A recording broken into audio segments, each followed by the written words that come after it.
Streaming at 2,672,000 bits per second.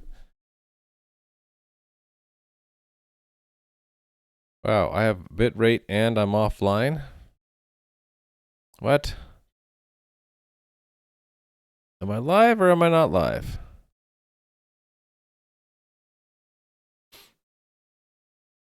Huh. Are you... Well, I'm just going to ignore that. I'm just going to assume I'm live. Wow. Let's see what the delay is. The delay is like several seconds for me. Hey there, Womanizer 8000. I think the stream is working. It's just I have a super high delay, like 5 or 6 seconds round trip. All right. See where I am here. I have one window ready to show this when people ask what I'm working on. I have another window where we're actually working on something. Already the bug?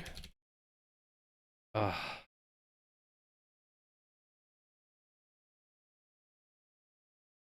A bug in the terminal.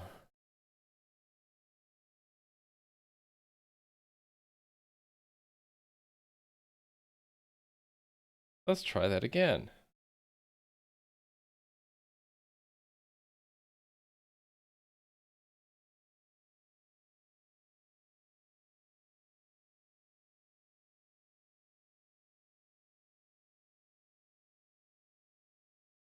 Okay, working again.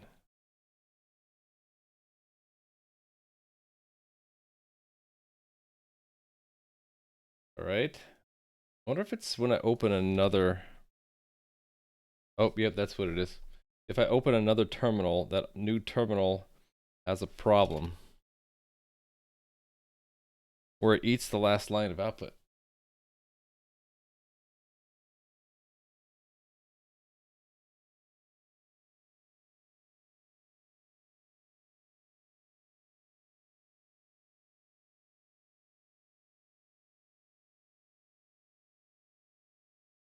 I wonder how I'm going to fix that.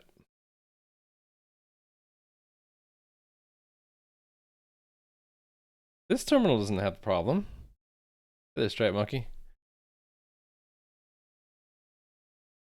See, that terminal doesn't eat my line, but if I make a new terminal, it's eating the line. What if I reset? No, it's eating the line.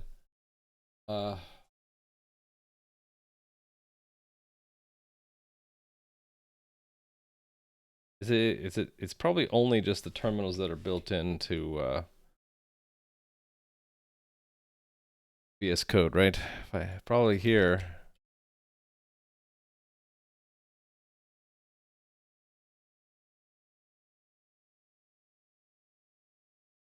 Yeah, see that one. This terminal doesn't have any problem. Today has been sucky. Got stuck at work on just spending all day trying to get something to work, and I wasn't even coding. I was just trying to test something, and yeah, I was so frustrated. Thought it was something about the work network. Came home and same problem at home. So I don't know. Hoping to get something done here.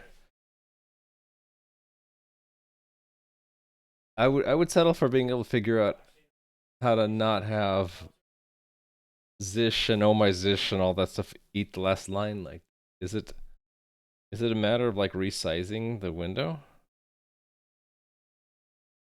No, it's not even that. It's just any terminal past the first. What if I show environment contributions?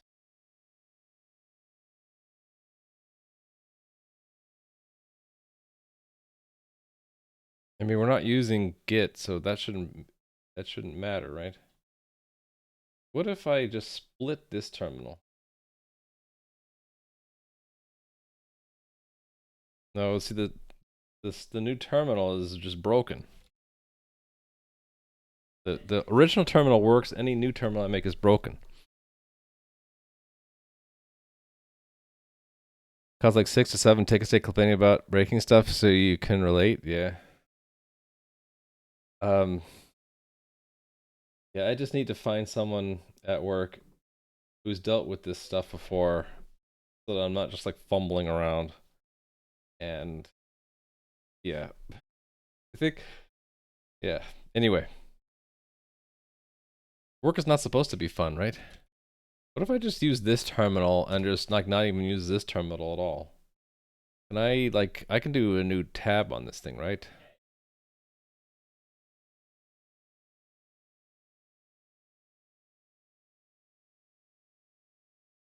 Yeah, I mean, this works just as fine. So, target, release, GUI, right? Then what's the shortcut to switch tabs? Control page down. So that's control page down. Okay. That's a weird one. I'm not going to commit that to memory. Control page up and page down. I don't know. Anyway. So what I'd like to work on today are fixing a few bugs. I had the thought of when we're showing the magnifier, maybe the row and column numbers I can just put next to the magnifier rather than keep them on the edge. Or maybe actually it's only because the magnifier overdraws. If it didn't overdraw, it'd be fine. Maybe just trying to fix it so it doesn't overdraw in the first place. And I guess I could just move the text so that it's below the box in that case. And if it's on the left, put it on the right of the box maybe. And there's another bug I found where the when you get to the bottom edge, it's supposed to bound the magnifier so that it doesn't go below it doesn't go off the end of the image. Right now it is. And same thing if you go to the right edge, it's supposed to keep it from going off to the right, and it's not preventing that either. It's easier to see if I do that. See, like I had that working and I think I broke it while refactoring. It's not supposed to show the 111th column in the middle and then 2 extra columns to the right which don't exist, so it's actually texture extending. Not supposed to do that. So fixing that bug, and then I guess keeping the magnifier so it's within the image range, and like not allow like kind of shifting it to put it back into that bounds. And then yeah, when it's all the way on the left, put the text on the right. If it's already all the way at the top, put the text below. And probably gonna want similar thing, like if it's all the way to the right, put the text to the left. If it's already all the way on the bottom, well then we don't need to do anything there, right? Yeah. Let me fix the bug first. So I'm not using this terminal. This. All right.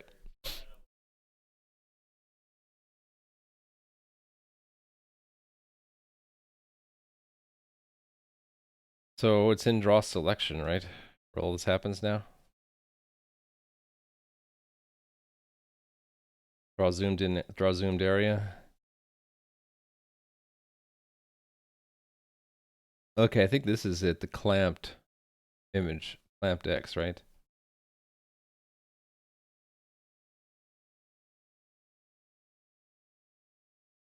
Yeah, there's an overlap, which is going to be 2. Self size X minus overlap minus 1. So maybe this math is wrong now.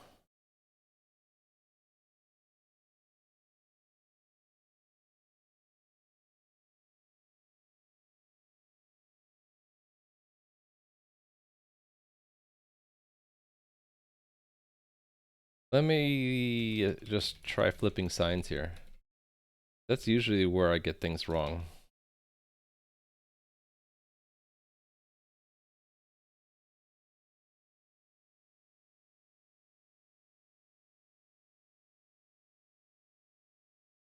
Wow, it's taking longer than usual to compile that. Oh, I put it on this screen by accident. Okay, that fixed it. So there was just a sign flipping. So now, see, when you get to the edge, it actually moves the center to the right. Well, the square that's showing me the pixel I'm over moves to the left. And we're also shifting magnifier to the right, to the left. So sorry, the square moves to the right within the magnifier, and the whole magnifier moves left. The magnifier moving to the left, I want to get rid of that code. I still the shifting though, I want to have that because we don't want to have the magnifier go past the end of the image. So that clamping we want to keep.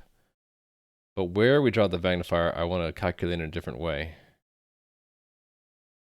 Yeah, so this is fixed now. So when you're at the true bottom of the image, it's correct. True bottom is correct. And true left is almost correct, except for we're drawing the color above, and we probably want to draw it to the right so that we don't draw over the ruler. At the top, it's correct, except for drawing the color on the top instead of the bottom. I can fix the text real quick, because that's easy. That's when we draw the text. We have an alignment thing in there, right? Yeah, this align center bottom, right? Oh, I guess, and also which part of the rectangle we're picking. What's this offset? Oh, the offset is to draw the background of the text. So these two lines will have to calculate differently depending on if we're offset in one direction or another. Actually, what do we do when we're offset in more than one dimension? So like if we go to the top right, what do I want to show?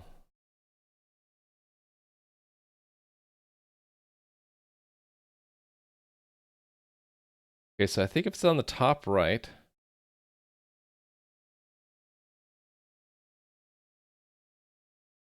or the bottom right, I think I just want to put the text on the left. So that means text goes to the left. If we end up clamping on the right side at all.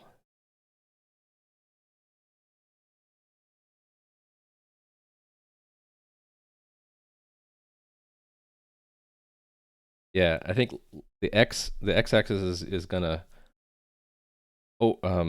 be preferred. So if we're on the left edge of the image, we just want to put the text to the right of the box, not above. If we're anywhere in general here, we just put it above. If we go up to the top, we want to put below, unless we're on the left or the right, and then we put it to the right. Yeah, okay.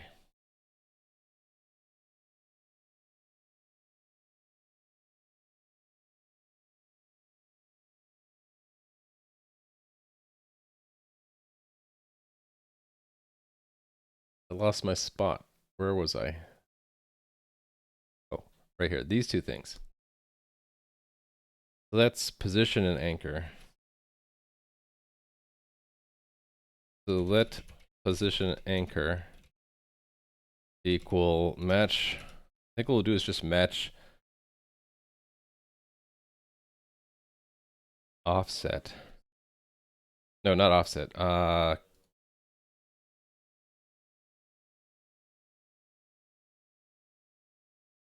Cursor X, cursor UI X.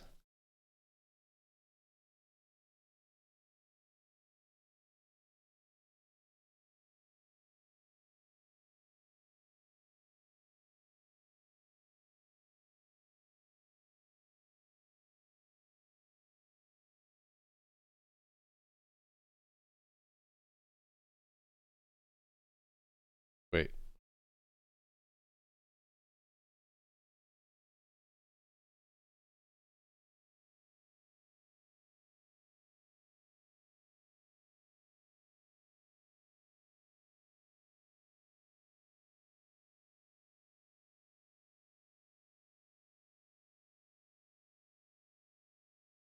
There's the cursor shift. There it is.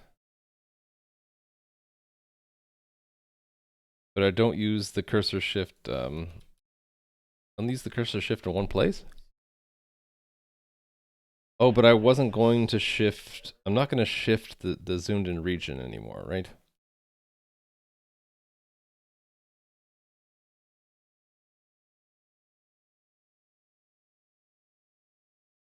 Or I should say, I'm going to shift where we paint the image in a different way. So there's going to be like a magnifier shift.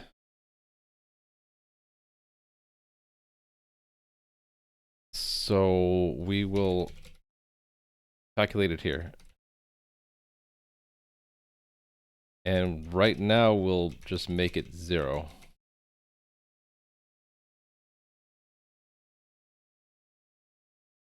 We'll still calculate that.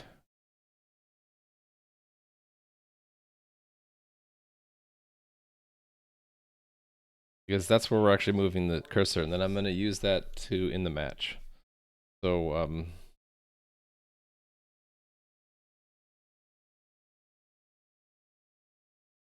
think about this. Plus, I guess we're turning the minus to a plus. And then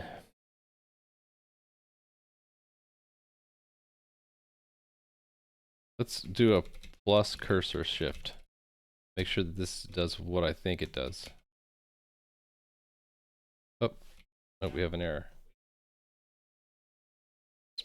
Back to that. Oh, what happened to the bottom of that window? Huh. Window became very tall somehow. All right.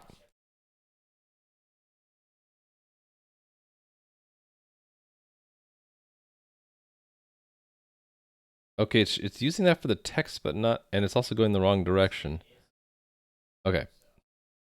But it's not doing that for the rectangle itself. So, yeah, I think I had this like this before, and I think that is what I want to do if I want to add, rather than subtracting. I just need to use that same cursor shift for the actual cursor rectangle. Right here.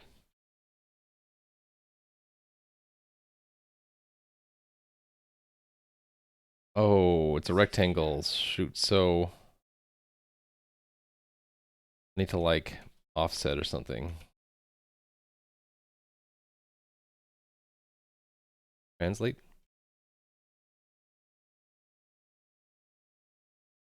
Yep. Translate.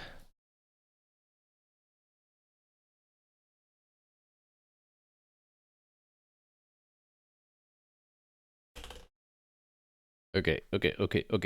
Let's see. Okay, cool. So I'm moving the cursor over, which is what I wanted to do.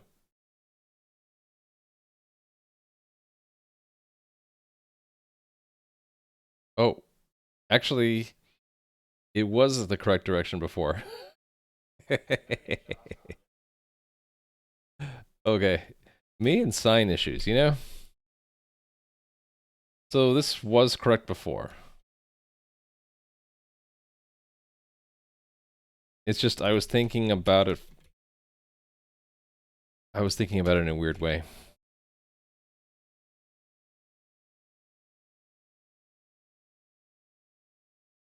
So this will put the cursor in the right place. And then I have to do a whole magnifier shift to compensate, to clamp it into within the inner area, basically. So right now it's going to look kind of funny in that it's not shifting the magnifier.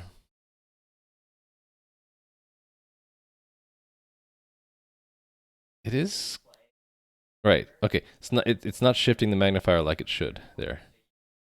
In fact, should start shifting the magnifier as soon as I hit the left edge of the magnifier to that left edge. Right now, it's not doing that until we get to that point. Same thing with the top. Same thing with the right. and the bottom. Okay, and then now the thing with the text. Okay, so I was going to match on cursor shift.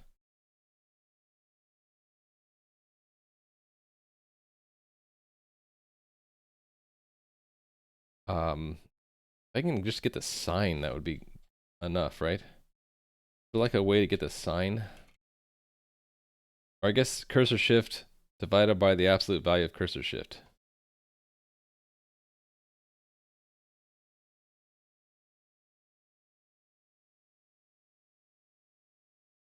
So we would get like position.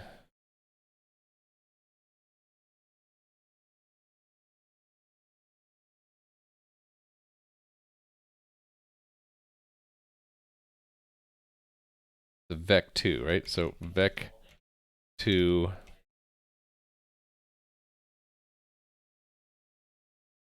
is if it shifts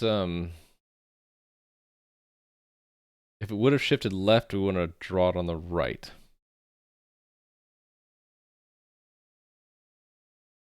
So no matter what the I guess we're supposed to do this x. It's I don't do new here, do I? If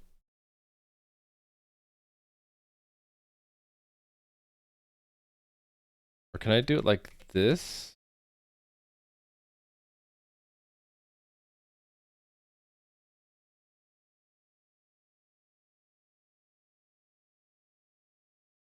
The default case is the positions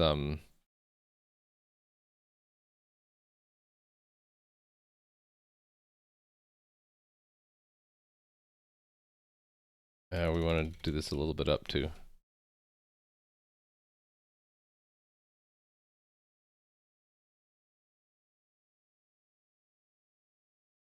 Cursor shift, right?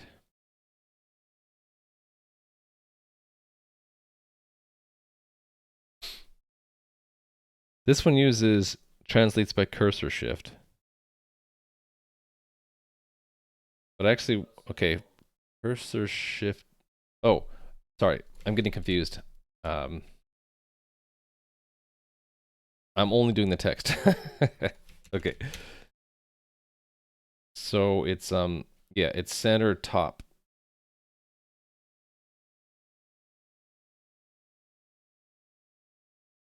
And then the anchor is center bottom normally.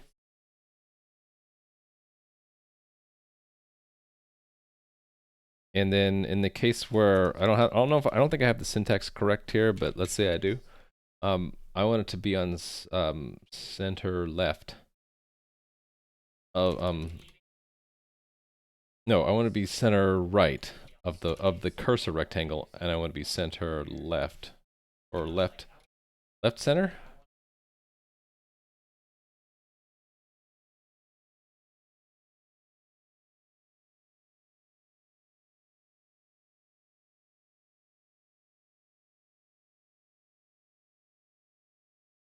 Okay.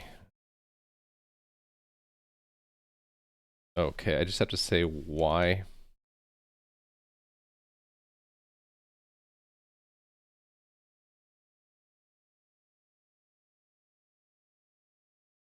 Too many lines.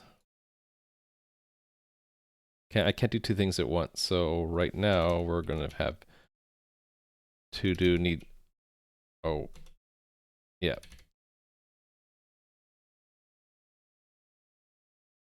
I'll do two things. Put the comment in here and then have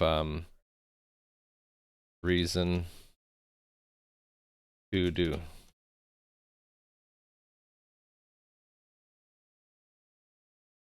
All right. Okay, so the anchor goes here. Position goes here.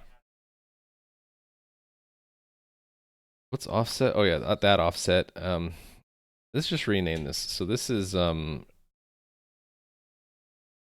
shadow offset or Yeah.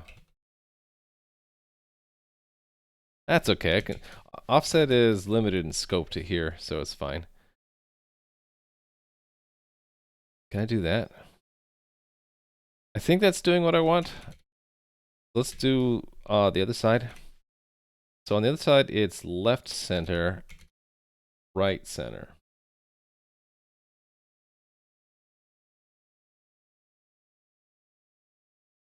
And then I want to handle the case where it's on the top. So that would be x doesn't matter, y is 1.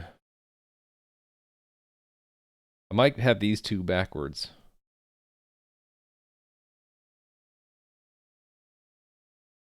But I'm not sure. Actually, this would be negative, right? If we're adding... Well, let me think about this. If we added the cursor shift, there, Blizzik, might be misremembering, but I think you can do ... instead of y. I think you're right, actually. I think you are right.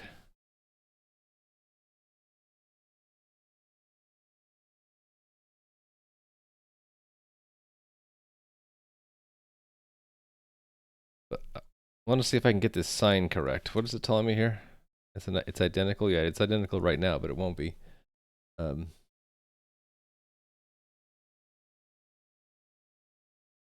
So if we would have shifted to the left, we want to put the text on the right.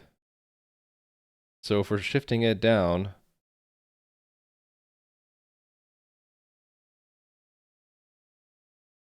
no, if we were shifting the cursor up, we want to move it down.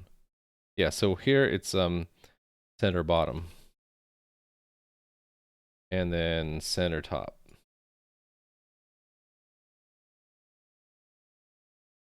Okay, in that order. Oh, and I forget, I don't want to run it from there because that has issues with the last line of the output getting eaten by the prompt. So now I have two problems with the VM. Last line of output gets eaten by the prompt in the terminal in VS Code, and I get mouse dead zones after a while. Okay, let's test this. Ooh, it did the right thing. See, it flipped the text to the bottom.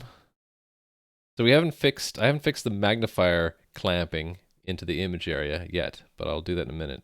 This should flip it to the right. Yeah, it does it. See, that flips to the right. And this should flip it to the left.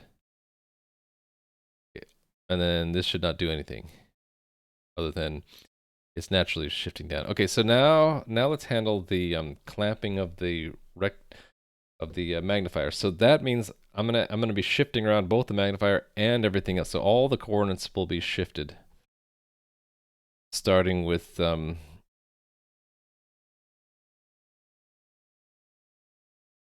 cursor rect. So the cursor rectangle. So this cursor UI X and Y is the one that's gonna be moved, right?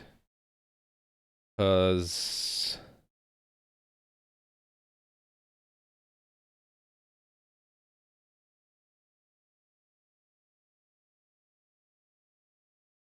actually, even before that, there's a magnifier shift. Oh, right. So magnifier shift, I had this set up in advance, right? Magnifier shift is when we're going to shift the whole thing. So it's going to need to be added there. And I also need to add it in all the coordinates up to that point. So that'd be this cursor rect. Actually, if I'm adding it to both, like that, then why don't I just calculate this position once? So let magnifier center this.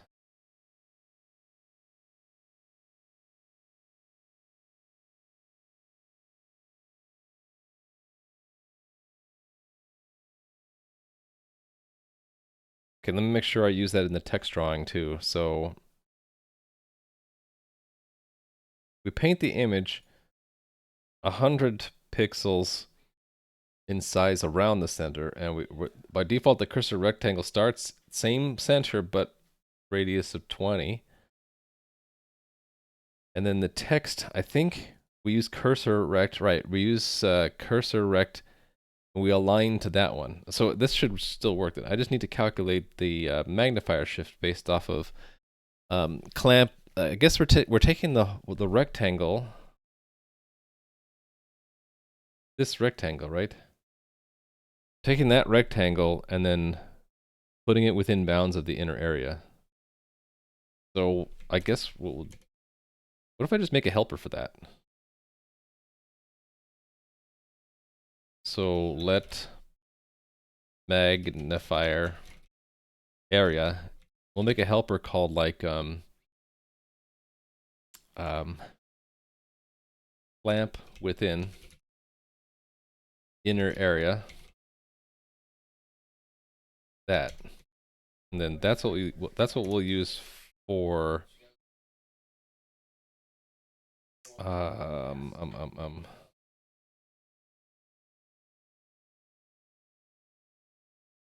actually, what? Hold on, let me think about this.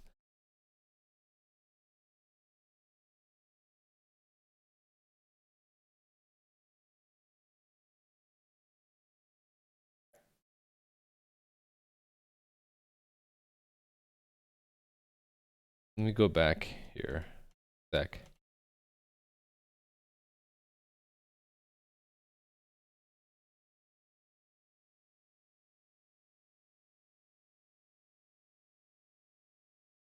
That is what I want, right?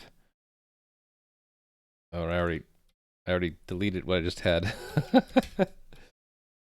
If I had a magnify area,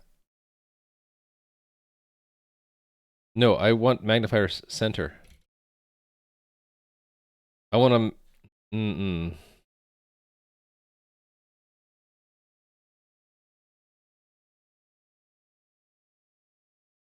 Yeah. So instead of calculating magnifier shift, we're just going to figure out where the center is, and then it'll just be a rectangle centered there. So then I don't really have a shift. So then really what I'm doing is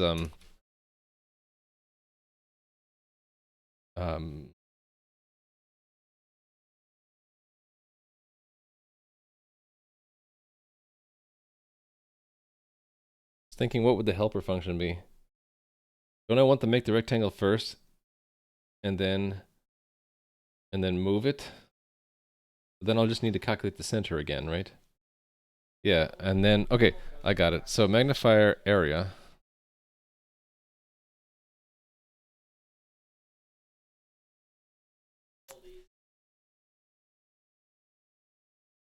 Bit within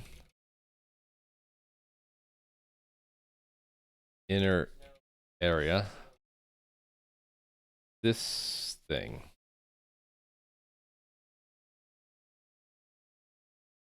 We don't have that helper yet. Let's say we did and we got a rectangle out of it. Right? Then what we would do with that rectangle,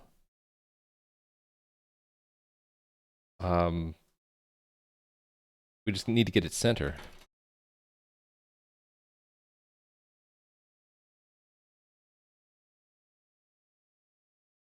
Center, right? And then I don't need to calculate this anymore.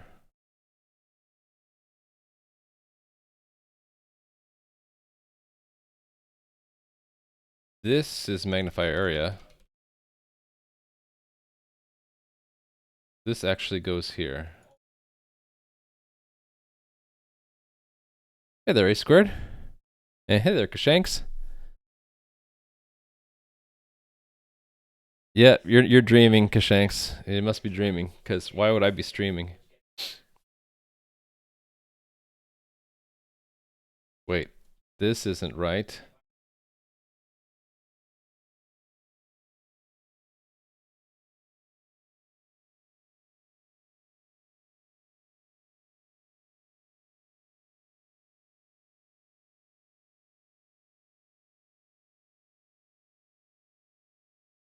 Yeah, it's rect from center size that split 100.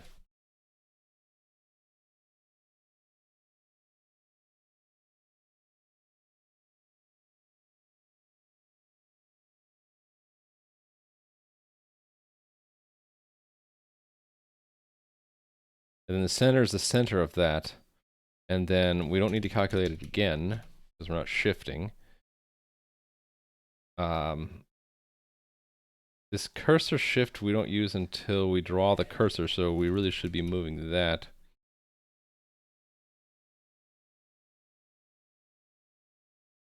Down to here.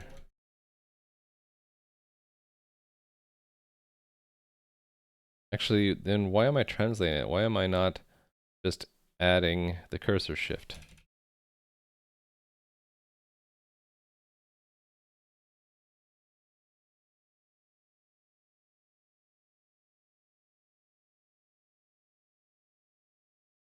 And then I don't need to translate it.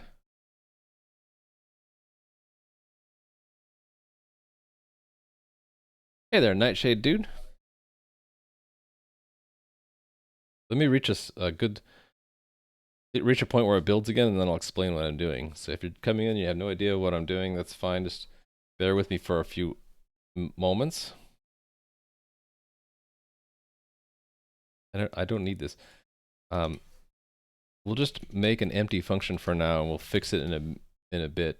I just need to make an empty function for this fit within. So fit within some area or outer area, inner area. And then it returns another rectangle. And right now we'll just have it return the inner area, not use the outer area. And it's probably going to say that this can be constant.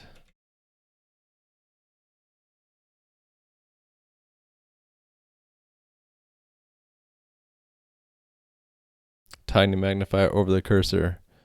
It's going to be, if I hold down shift, it shows a magnified view of a 5x5 area around my cursor. So when I hold down shift, it shows that. So if I pick near the boundary here, you can see that.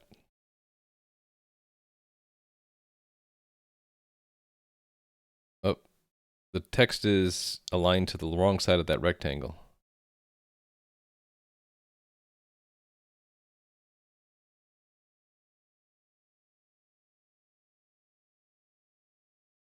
There, okay, the alignment is completely off. I broke the alignment thing after re-examine that code. Okay, let me give an overview of what I'm doing. You're lurking while playing Balatro? I saw that game and I thought, should I get into that, or am I going to get addicted if I get into that? I don't know, man. So I'm working on a programmable parser. It is a data analysis tool, so it can open any kind of file, and you teach it how to parse that file by giving it a format program. So I have a format program for GIF, and it recognizes that that's the header part of the GIF. Here's all the data blocks, and there's the trailer at the end. And up near the beginning again, here's the logical screen block that has a descriptor in there that has things like the width and the height of the image, and the number of colors, and there's a color table here. And you might say, what is in this file? And that would be PogSlide. So there are 10 images in this animated GIF.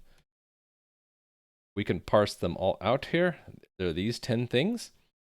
And if I delve into this, down to the image data, it just shows all of the color table lookups for every pixel. So I'm thinking a better way, rather than showing this garbage on the screen, is what if we had an image viewer that kind of hooked into the GUI, maybe down here or something like that. When I click an image, maybe it would then show it down here like in a more detail pane. And then you can go in here, you can zoom in, you can maybe click on a pixel, and maybe it would show you even more information next to it. You know, all sorts of things we could do, right?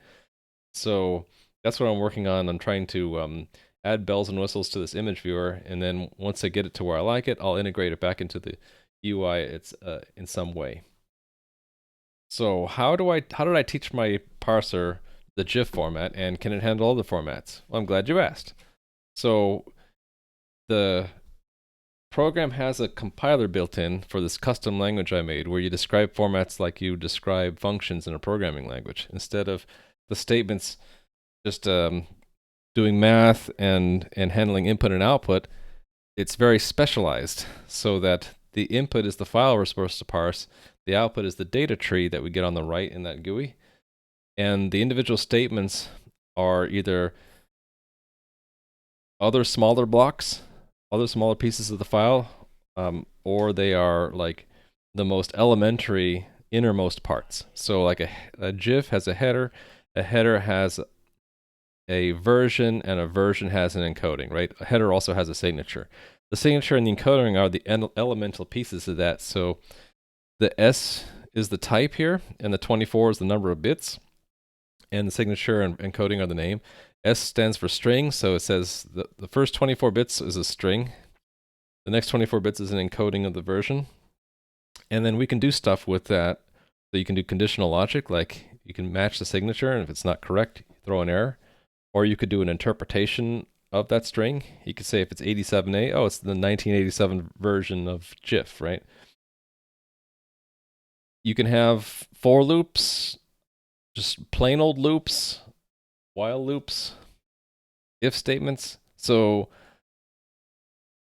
that guides the parser's parsing flow. So you can imagine back in here we had GIF with 11 blocks in it, and then the trailer was at the end. Well, it knew that that was a trailer and not the 12th block because that byte was 3B. In the recipe, we say we're doing a look ahead. That's what that plus means. Look ahead, 8 bits, interpret as an unsigned integer, and if that unsigned integer is 3B, then break out of the loop. If we didn't break out of the loop, we would interpret the next set of bits as a data block. Give you another example, JSON. JSON document has a value. A value, we have to look ahead a character to see what the value is. It could be an object, string, list, number. An object is an opening brace. There's a name and a value, and then we either, that's what alt means, either it's going to be a comma, which we ignore. That's what the minus means, ignore it. Either a comma, which we ignore, or we're breaking out of the loop. So basically a comma separated list, and when you don't see a comma after a name value, then you expect a close brace. Name value is just a name and then a value, and you can see how the value can have another value in it. It nests naturally. So I should be able to teach it any kind of format, and one challenge for myself has been to add new formats. I started with GIF, and then I added JSON, and I learned a few things about what the parser is missing, how we can make it better, and then I have some other things on my list like ping and JPEG, and also internet protocol, like if you capture packets with packet sniffer. It would be cool if we could describe the format of network packets and we can sniff information out of that. So have you written a format file for the format files? Nope, but I think that would be the ultimate test, is something that it would parse itself. I don't think it would be too hard because this language and JSON itself, for example, aren't that different, right? It's just that, so similar things. Both JSON and my own format language are text lines. And so this UTF-8 character format, I'd be able to reuse that. And we'd probably do a lot of this looking ahead, and we'd be, instead of matching simple rules like a value is one of these things, we'd have to match the more complicated rules that are in the grammar. So this is the grammar. I use lollerpop. I'm typing that out right now. It's a crate in Rust that lets me describe my language's grammar, and it generates the parser generator, which is the bulk of the compiler for the language. So if it was the format that describes the format language would kind of mirror the grammar rules, only instead of like being able to express the variations of a statement as different things like in a match, I'd probably have to be more smart about looking ahead to see, is it a parse statement? is it an in? Is it a if else if and else, right? Is it a while? Some of these are easy because if the next character is a W, then it's got to be a while statement, right? If the next one's an L, it has to be a loop. But things like a parse statement are harder because if we see an identifier, it could also be a simple statement. It could be like an assignment. So we have to tell the difference between an assignment and a parse statement. We have to look ahead basically until we can distinguish which one it is, and then we either say it's a parse statement or it's a assignment, right? If we saw a minus or a plus, we know right away that it's a ignore or look ahead. I should probably just add that to my to-do list.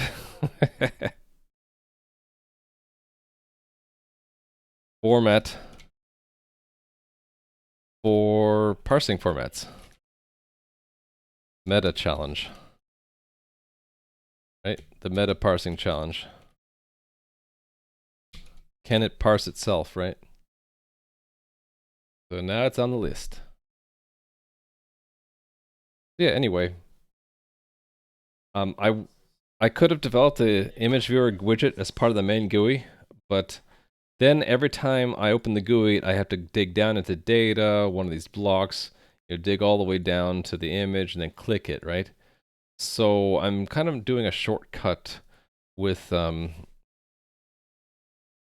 this where I'm running a Lua script, and the Lua script is leveraging a plugin for Lua that I call the bridge that lets me automate the parsing part, and then I have a little window host where we're just throwing the image viewer in there with the output of the parser.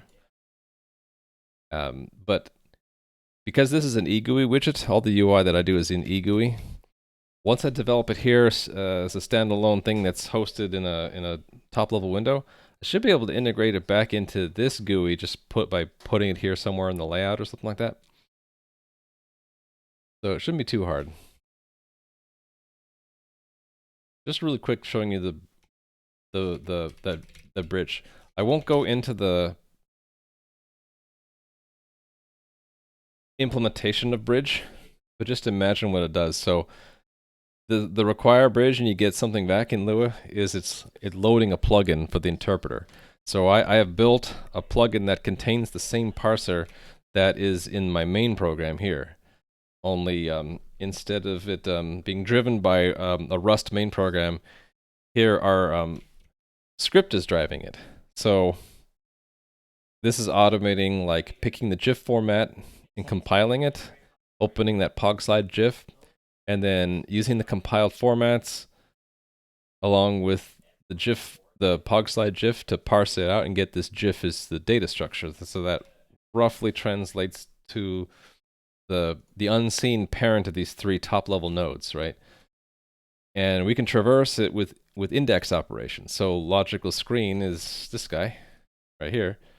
So we're going into logical screen descriptor, and global color table, so these two guys, to extract the palette of the image and also the size of the palette. And then we're going down into data block 2. So Lua being a 1-based number system translates to data 1 here, so the first image. Right, it's going in there and grabbing the width, height, and then the image data. So it's going all the way down and grabbing this width here, this height here, and then the image data, which is that big array, the one we actually wanted to plot in the first place.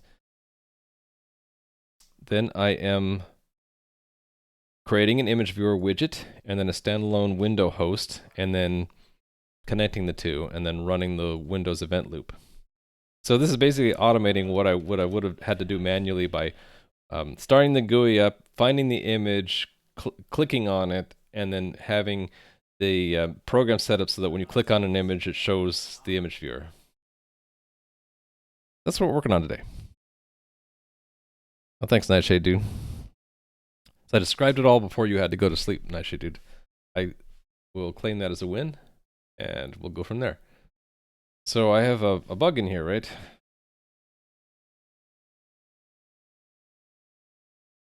The bug was that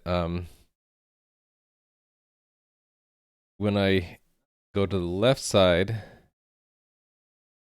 it's supposed to draw the color text to the right of the box, but it's really putting it to the right of the left part of the box. It's doing something weird with there. And then if you go to the top, it should be drawing it below the box, but it's not really doing it. It's like drawing it in a random spot. So I got some bug in this calculation here, I guess.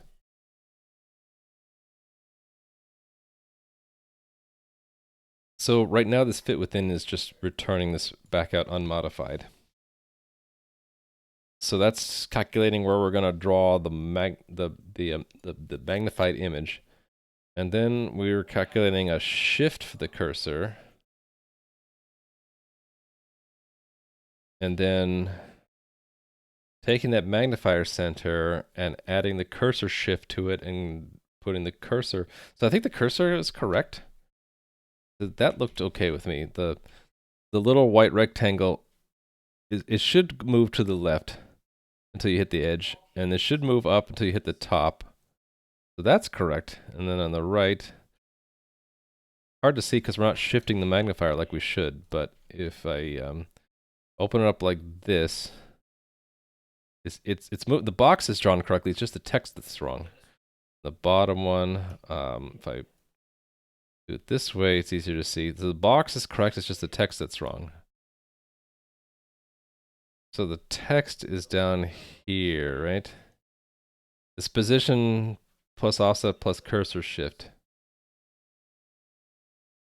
Oh, I think I see the problem. We shouldn't be adding cursor shift at all.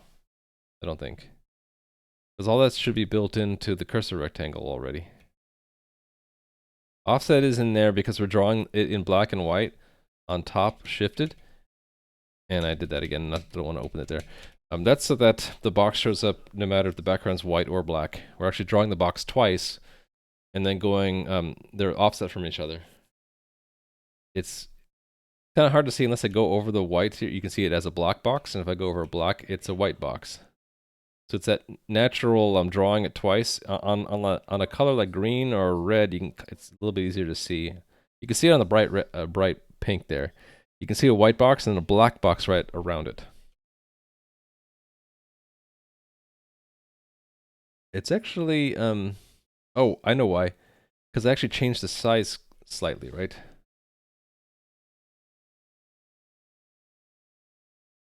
Oh, we're doing it for the text and the box. For the box, I also changed, it's the stroke kind instead of an offset. So we're drawing a black box on the outside and a white box on the inside. For the text, it's a similar thing, and you can kind of see it there too, where it's like a shadow, because the black is 1 pixel down and to the right from the white. Yeah, so so it shows up white on black and black on and sort of black. It's primarily white, but there's a black shadow, and the black shadow allows you to see it when it's white. Okay, let's go to fixing it. So yeah, so the bug is in this. I changed that, right? I haven't rebuilt it to see if it's fixed yet. So maybe I fixed it. Oh, there we go. So the text is supposed to flip to the bottom when we do that. And on the left it's supposed to flip to the right. Cool. Then all I really need to do is implement that fit thing. And then this should just work. So let me do that. This fit within area. So the idea is we want the outer box to be, if it overflows, the inner area overflows the outer area, we want to shift the inner area to fit within. And I'm wondering if there's just a built-in way to do this. So I'm going to explore that outer or inner area. Maybe one of these methods.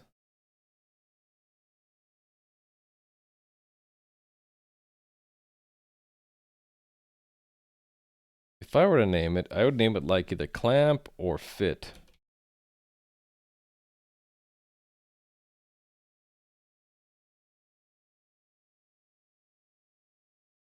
Return the given points clamped to be inside the rectangle.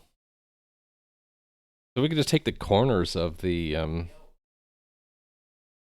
we could just take the corners of the inner area and clamp them into the outer area and see if they move.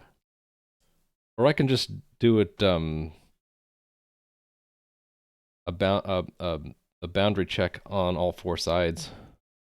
What if I just do that? Because it's going to be one of... Actually, I might have to clamp it twice, right? Because it could be in a corner. But like if I check the left and it doesn't overflow the left, it's not going to overflow the right, is it? Actually, it might if the window is very, very small. If the window is very, very small, then I'm not going to really care what happens with the magnifier. If anything, we want to make the magnifier no bigger than the image area. So that's another issue. So we can have an invariant here that says that the inner area's width and height should be no bigger than the outer area's width and height.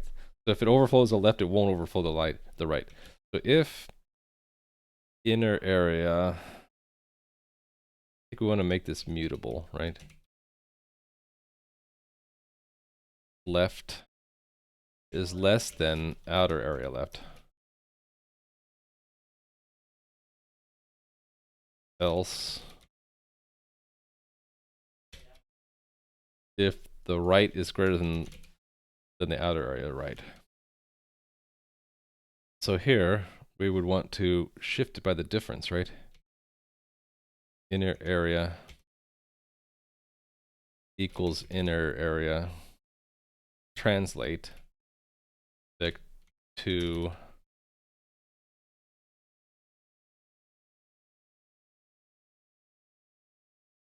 these two subtracted.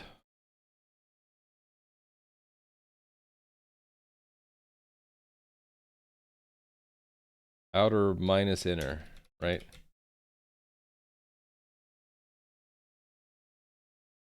And then on the other side, it would be inner minus outer, right? And then shift that left. So it would be outer right minus inner right.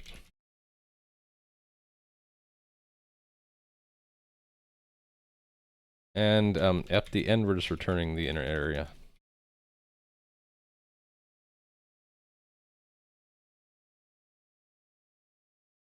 Yeah, so we've broken constantness, so it's not a constant function anymore. And then we're going to do a very similar thing for the top and bottom. Only it's the y coordinate, not the x. Bottom.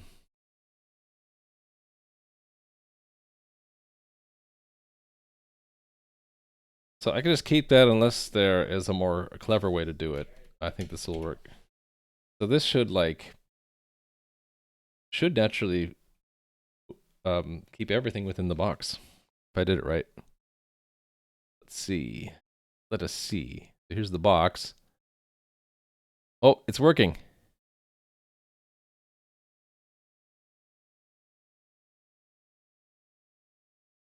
So the magnifier, you can see what the contents of the magnifier changes, but the magnifier is kind of stuck on the left side because I can't center it without overdrawing the left. Then as we move to the right, it kind of follows the cursor again. When we get to the right edge, yeah, see, it's sort of sticky on the right. Till we get to the very right edge, and then the cursor box itself hits the right edge. Cool. And the same thing, yeah. I mean, in the corner, it's doing the very similar thing. So I should be able to get right up in the corner there. And I should be able to get the bottom right corner too. There we go. It's working. It's working.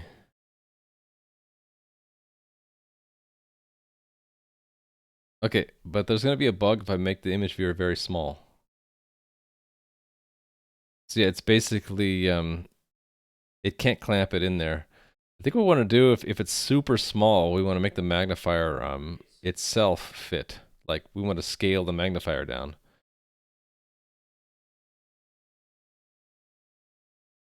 I'm wondering, like, what do we do for the image text?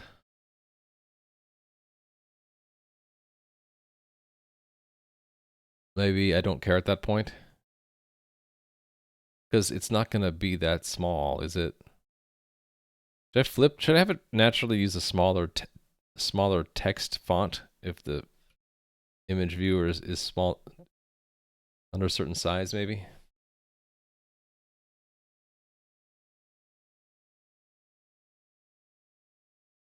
Okay, so right now it's a constant, 200, right? Well, it's here and here, right? It's 100. 100 by 100.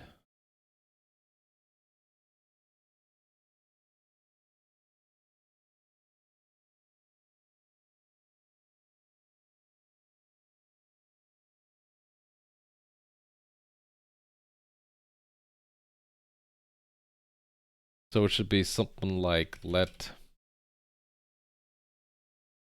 magnifier size equal 100 min inner size. Well, can I do it with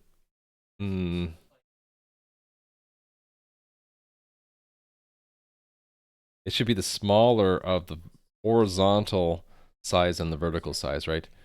So 100 min inner size, inner area width dot min again, and the same thing, 100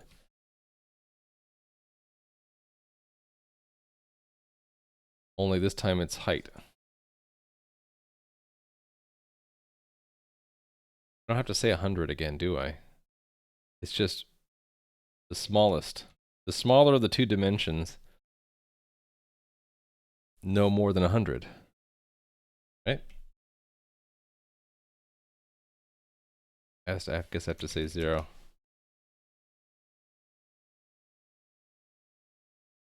Is this not a float? It is a float.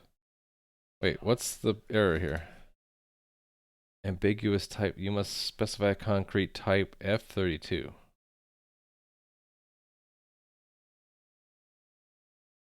All right. Okay, so that then feeds into here.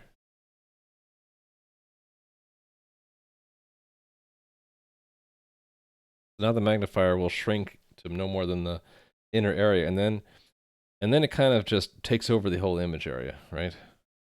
So this size, no difference. Make it really small though. Yeah, so it should shrink the magnifier itself. Okay, except for it didn't shrink the inner rectangle. So we're gonna have a constant, right? So it's like magnifier size.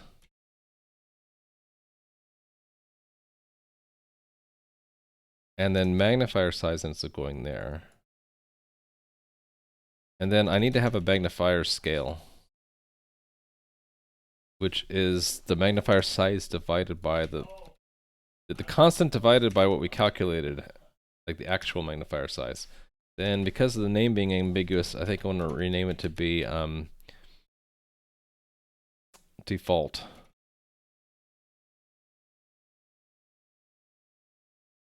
Or maybe a better thing would be ideal.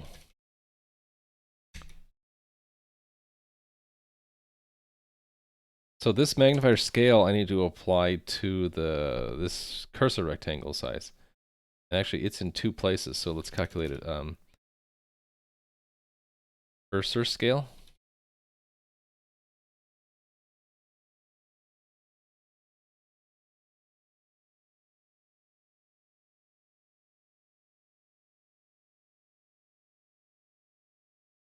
There. And then this 20 ought to be its own constant, right? Ideal cursor scale.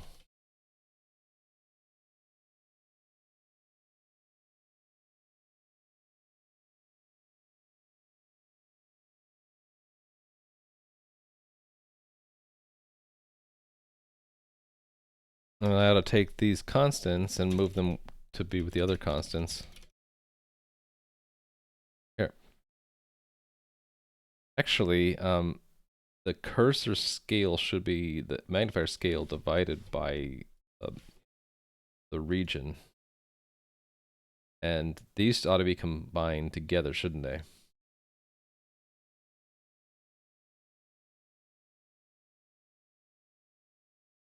Yeah, because, well, this is if the magnifier is always a square.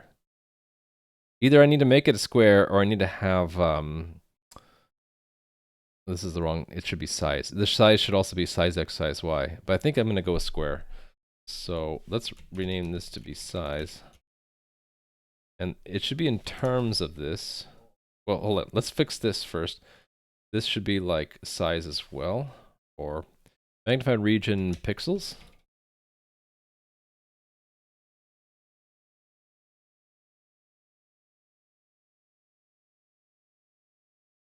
And then I should use this in place of this.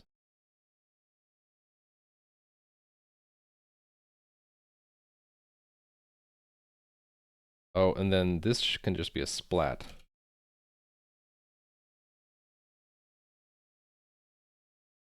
Okay. Lost where my, here we go. So I think this is just overlap, right? Delete the Y one.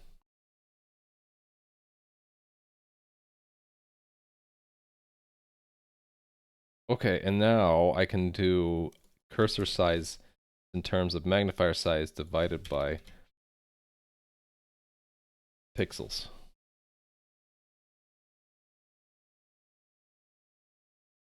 All right, make sure that works. And then I think the last thing is, I think we should scale down the text if the widget is too small. Okay, magnifier is working all the way to the corner.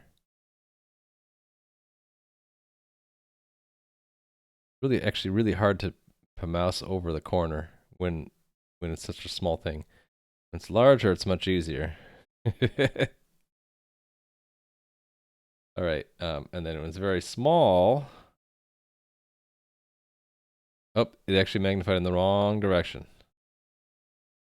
I guess I should invert the scale.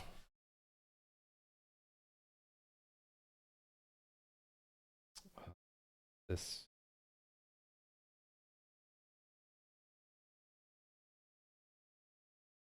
Oh, yeah. It's the actual divided by the ideal is the actual scaling factor, right? Because we're multiplying. Trying to avoid dividing. Because multiplying is easier than dividing on most computers by a very, very tiny. A good rule of thumb. If you had a choice between multiplying and dividing, you should multiply. Okay, cool. I think that worked. Now the magnifier is a lot smaller. The text is super big though. We'll have to fix that. Like if it's ridiculously small. Oh. Got one of these crashes.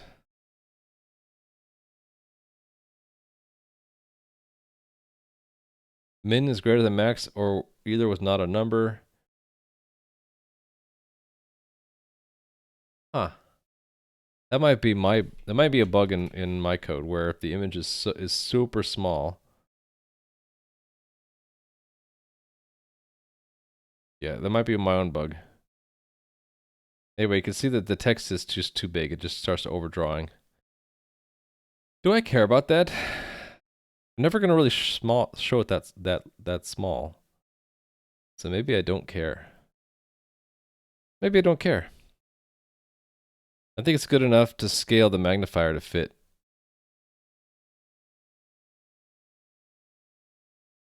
Yeah. I think I'm just gonna say it's good enough.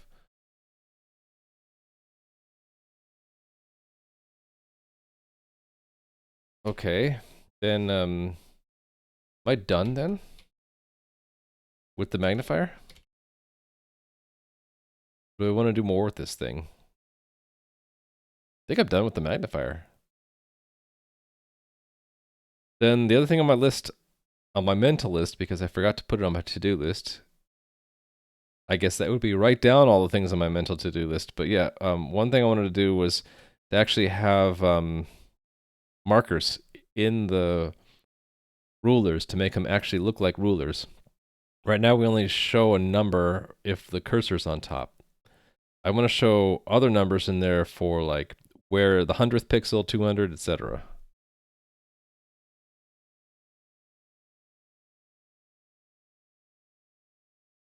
To do, right?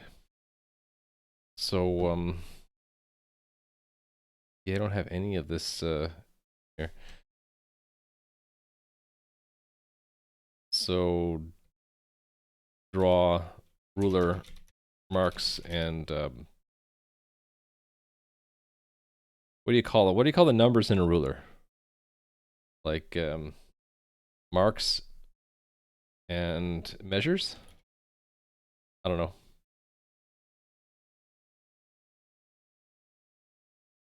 Another to do.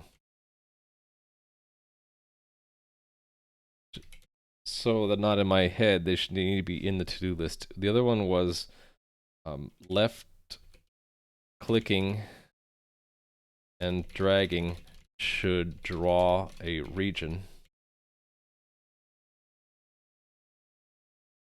And when left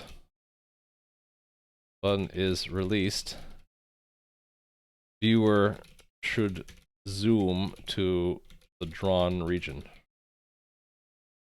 So if I do that, I kind of want at the same time to have another feature that goes with that to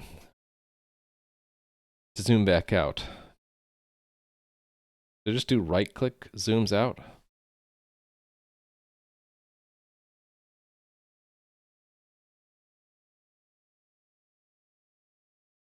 And then maybe alternatively, mouse wheel.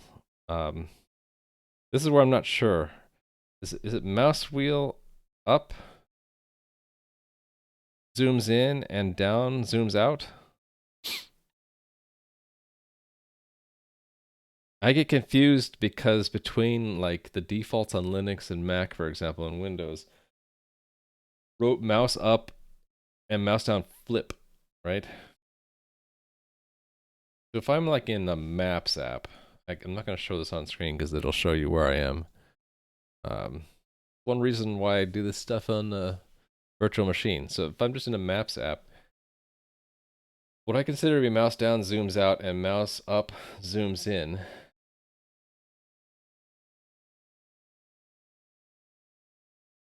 Yeah, when I do that, it's zooming in, and when I do that, it's zooming out. So up is in and down is out. At least the way I like it. Zoom in on mouse wheel up.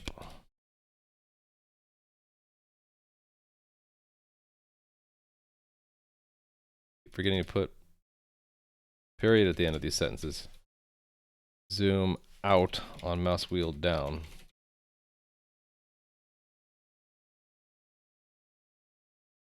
Maybe right clicking zooms out all the way. And should I do something for double left click, like double left click zooms in? Or should I just always do the by area and mouse wheel? Let's just keep it like that. I think that's all the bells and whistles I want to add.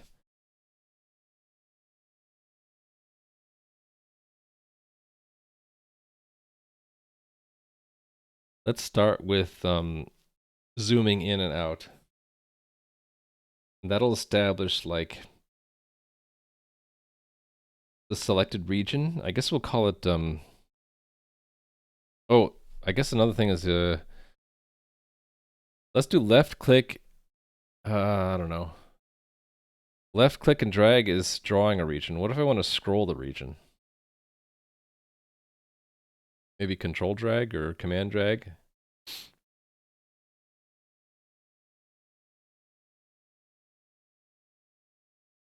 Shift right now shows the magnifier. So I don't want to reuse shift. I still have Control and Alt, Control, Command, and Alt.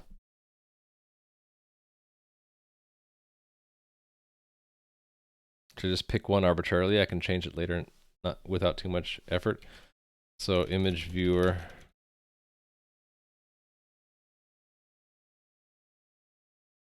Let's say this is Alt, left clicking and dragging should draw a region. And we'll just say left clicking and left clicking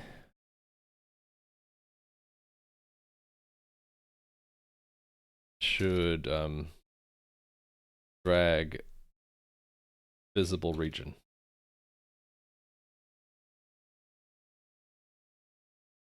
So if we're showing the whole mouse, left clicking and dragging should do nothing. It should only be when we zoom in, right?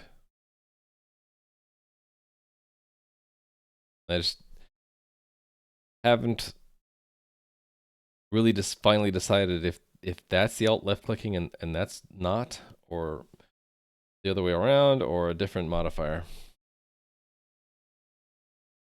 So yeah, I think we'll call it visible region. So that's what I'm going to establish next. So let's, do I want to refactor code first? Yeah, maybe, because it's complicated right now. And maybe consider what Musin said. If we do 2D, not per component, some of this code gets cleaned up, right? Because like this and that might go together.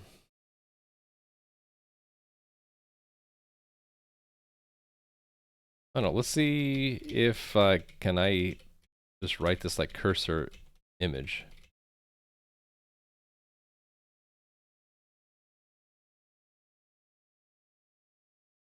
Pause. What is this used for?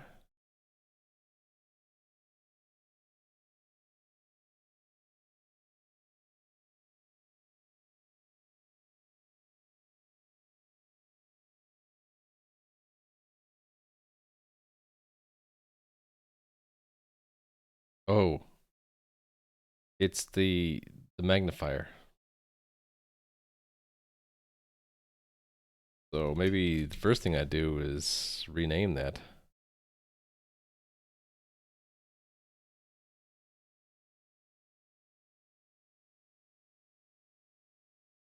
Because I want the cursor to be the smaller square, and the larger is the magnified. This should be like magnified image X, and that is what am I doing here? I think that's the center. Yeah, don't I use this?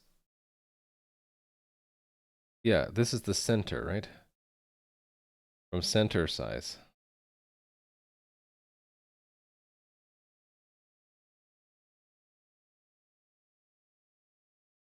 Center.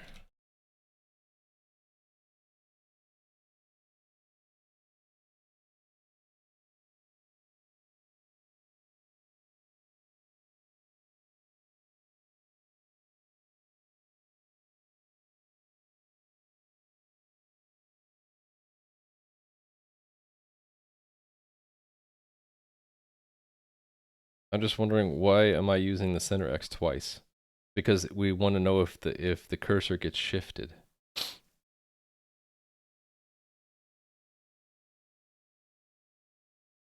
Yeah, okay, so there are two names for it.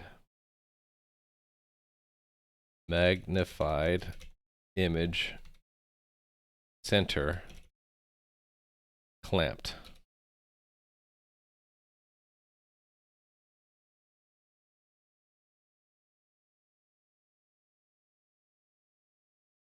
Magnified image center clamped Y. Okay.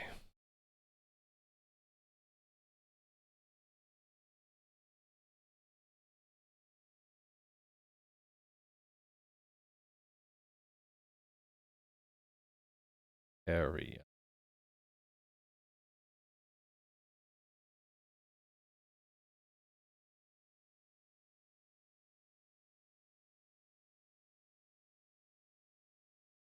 I'm trying to understand what was I thinking about this? What did this name mean? Parser UIX. That's the center of the magnifier area, apparently. So shouldn't I just call that magnifier center? But I already have oh, well, we get it from there, but this is after we fit it, I guess. Well, I could redefine magnifier center, can't I? Yeah.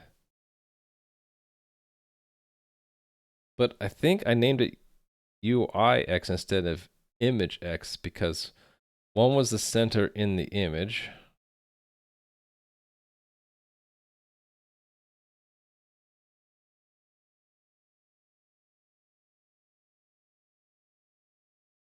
Right, that's UV coordinates, right?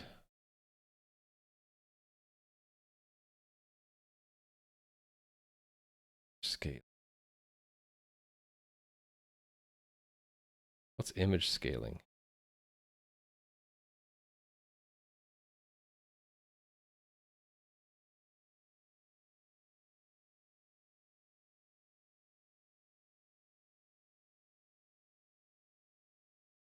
Oh, right. The actual image is scaled.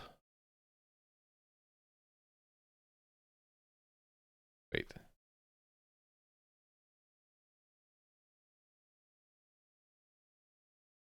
think this is backwards. Oh no, this is the actual size to draw it out, and this is the original size of the image. So how am I using image scaling? Oh, so this position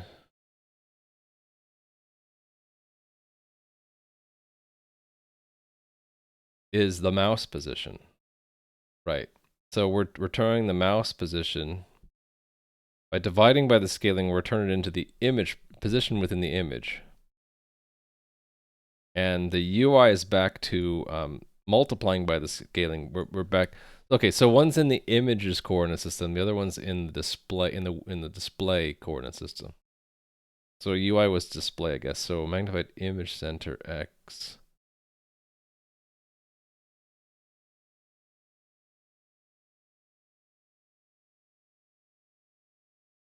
So really I want to call this magnifier center in image coordinates X.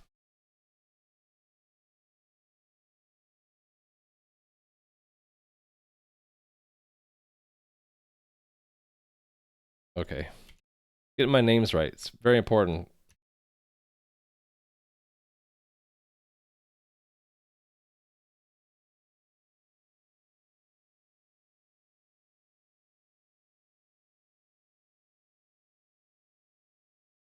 Then this one, magnifier center UI. Yeah, well, I didn't know what UI meant before, but I think if I can remember that UI is referring to that UI, or maybe display. Magnifier. Oh, I see a misspelling above. I should fix that now.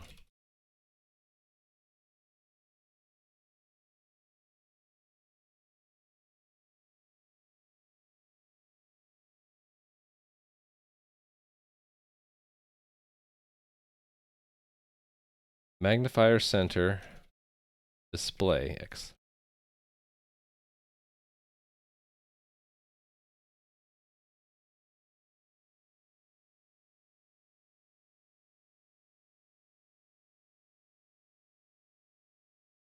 Yeah, so the challenge is, can I do this with vectors instead of integers? So it would just be magnifier center image equals, and here it would be pos minus inner area dot top left, I guess. Left, top left. And then that divided by image scaling minus, I'm guessing it's vec2 splat 0.5. And then another in parenthesis dot max vec to splat 0 round. Thing is, I'm not sure if we have round for why isn't it like top left? Left top. Okay, there is a round. Back to okay, it's that. So it does a component wise round and max component wise max. Good. So we can do it. It can be done.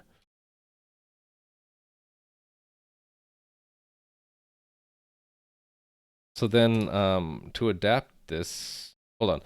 Let's make sure I didn't break anything yet.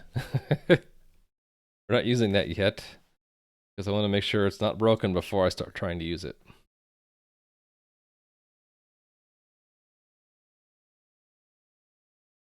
Still working.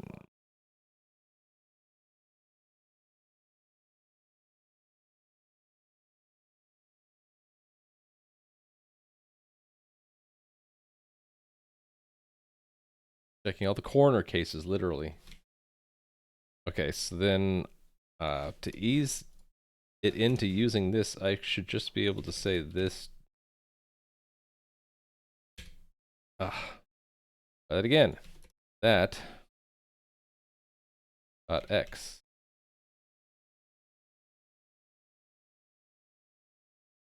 And that dot y.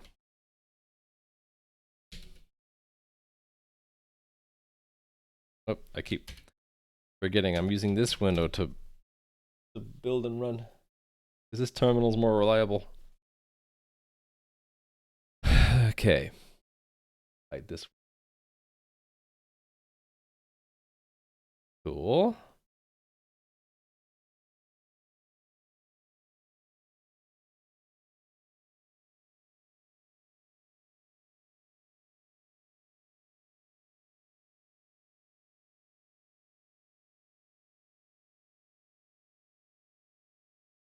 So then I can just replace that with that. Get rid of the original.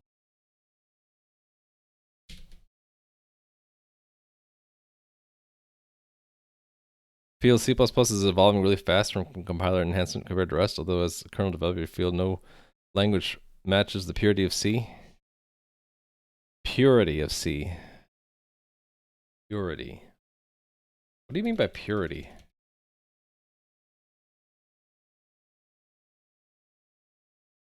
Because there are some pretty gross things in C that I would consider not pure, like the whole preprocessor thing.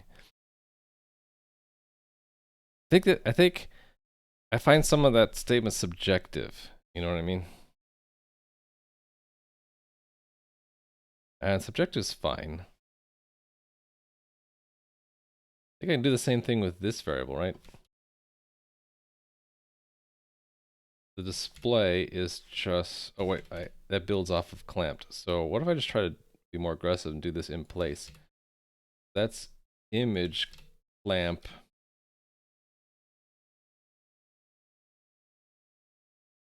I guess these are vec2s.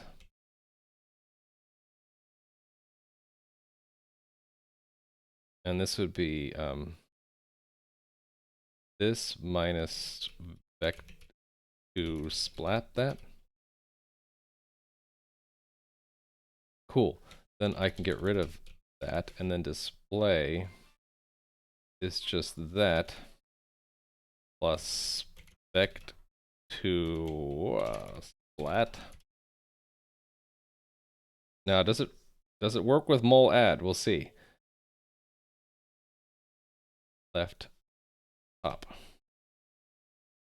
Don't think it. Oh no, I'm just missing a parentheses. Yeah, there's no mul add, so we'll just do it the old way, which is multiply by image scaling, and then add top left. Left top? Top left? Why doesn't it like that?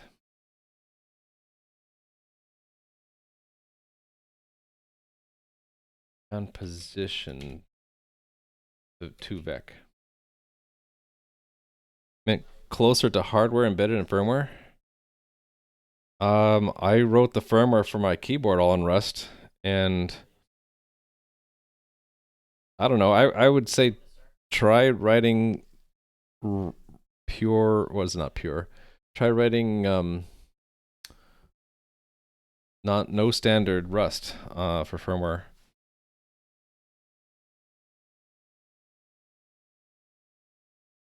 Yeah, I made my own keyboard, including the firmware, and that was all in Rust. And actually, I guess I have this in this virtual machine, so I could show you that. Give you an idea of what firmware would look like in Rust, because I wrote some firmware. I can't grab the bottom right of this down here. Why don't I just hit the maximum button? There we go. Open folder. Yeah, here we go. We're gonna show you what Rust firmware looks like. Close everything in the firmware. So you'd have to probably do this in C also, right? You'd have to make your own memory map to say where the bootloader is and all that stuff, and where the flash to your memory map. So that's not any different from C. The build script, you'd probably have something similar to this in C, where you're telling it how to include the memory map, right? In this, I'm what am I doing exactly here? I'm giving it to the linker as an option.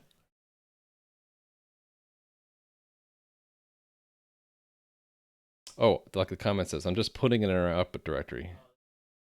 I wonder why I did this. I'm actually reading the file and writing it to somewhere else. Oh, because we wanted to include bytes. Yeah. So that's what that does. So, I mean, is it already impure? I don't know. I guess I'm not exactly sure. Let's go to our main. Here's what the main looks like. So actually, before that, the cargo toml, the biggest thing about firmware is you want to force your target. Oh, what happened to my VM? I think it's hosed. It's stuck. I gotta wait for it now. Either that or I gotta reboot it.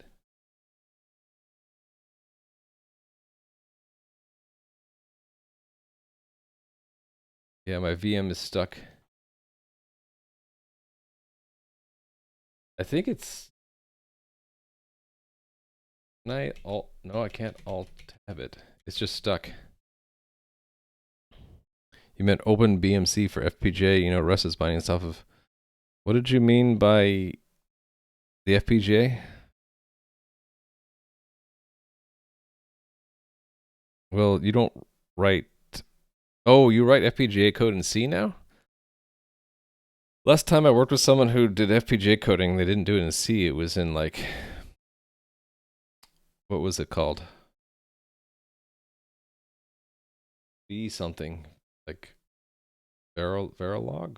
Something? I don't forget. Okay, I might have to shut down the virtual machine because I think it's stuck. I think I broke it by opening the keyboard project.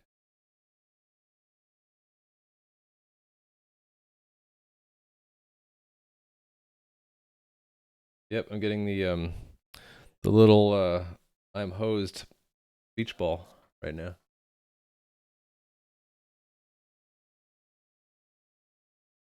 Well, I wanted to show some of the firmware, but if it's just stuck, then what do I do, you know?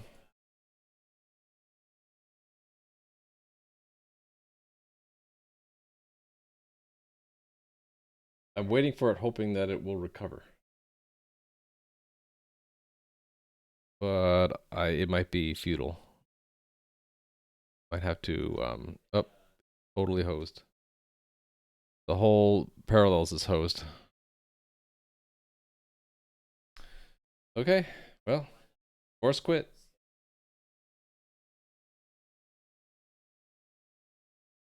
And it's dead. Interesting that the window still shows up.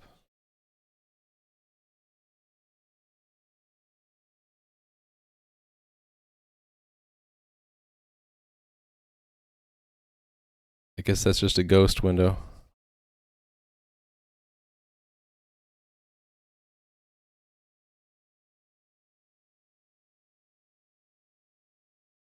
Oh, and now I've lost my cursor. And we're back. Ah, we recovered it without rebooting. I just had to force quit the VM, and we came back up. We're all good. We're all good. What was I saying? So this might be beside the point because you were talking about FPGA. So maybe you agree with me that C is closer to the hardware than Rust. But for just to show you what I did, maybe you can judge from that however you want, is I had to lock the output to the target chip I was doing, and then the biggest thing was the no standard. So I'm trying to remember where exactly I did that, the no standard. Oh, right here. No standard. You're basically saying no standard library. Then if you want to do memory management, you have to do it yourself, and I think I did it with a crate. Linked list allocator, I think. And then in my main somewhere, yeah, I initialized my heap by using the linked list allocator. There's a heap class in linked list allocator, and we're just using that. So we're just telling it where the heap is and telling the allocator, you can use this region of memory for dynamically allocated memory. So the 32-bit processor in the keyboard, so our addresses are 32 bits, and referring back to the memory map, that's the RAM, that's the section of RAM. So I guess we're going from heap start. Where do we define heap start?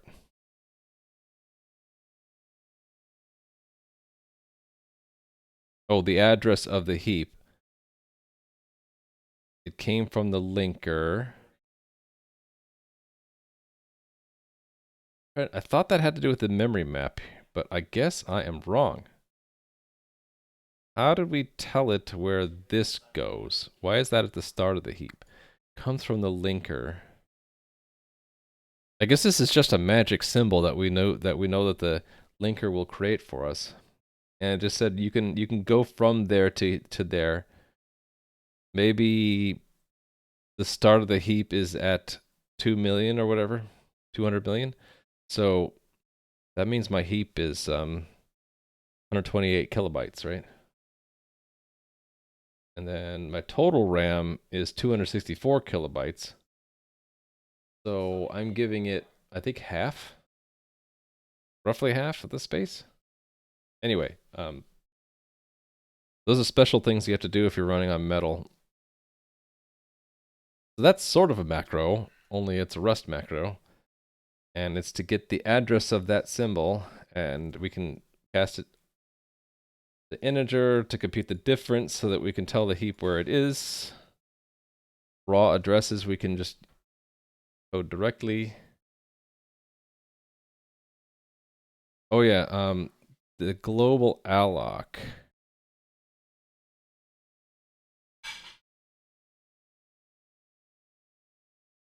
What uses our heap? Oh, I think it's when you have global allocator, you're telling Rust what object is going to be the allocator whenever it needs any dynamic memory allocation, and we're going to our heap, which uses that self heap, which is a ref cell to the heap,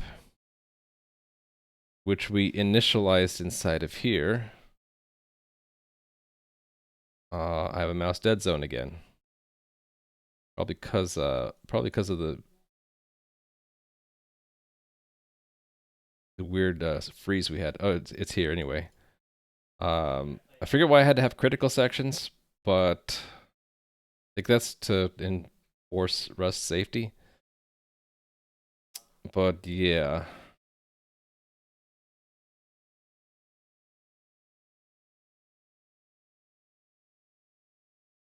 turning things into pointers. Yeah. So anyway, your allocator has to allocate global alloc, which is just alloc and dealloc. So it's basically malloc and free, only the Rust versions of it. So it gives you a layout which I believe it's just the size and alignment of the area it wants to allocate, and then you have to satisfy that. And on dealloc, it tells you a pointer and a layout, and then you use that to free. So with no standard and with making our own heap, the rest of it's sort of built on top of that. So the rest of my firmware is not really that not really that much more than just building on top of that plus some convenience crates. Like this timer comes from the HAL. So there's a hardware abstraction layer for the processor I have. So it gives me timers, and it gives me access to LEDs on board. Actually, that's a different I/O crate built off of the peripheral access. So there are structs representing different peripherals on chip, and there are also the GPOs are also optics that the HAL exports, so you can identify GPIO pins, and yeah, that's basically how the hardware is mapped, how the hardware peripherals and the and individual chips and pins are mapped. But yeah, as long as you pull in the right crates for the right chips you have and the right peripherals that are available to that, everything is built on top of that.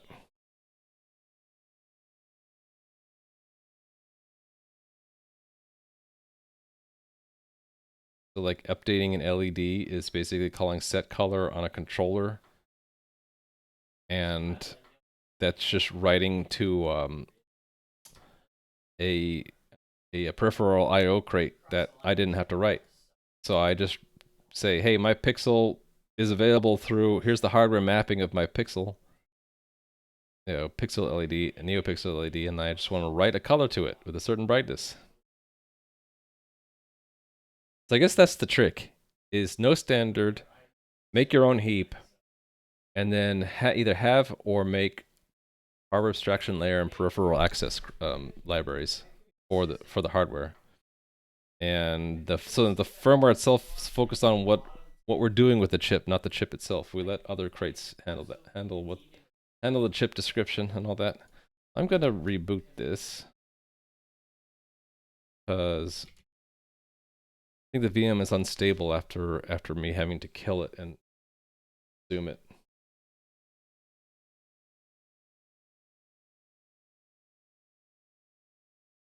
Hate sometimes the Rust Island is just too heavy. It crashed several times while you're working with Rust WASM proxies.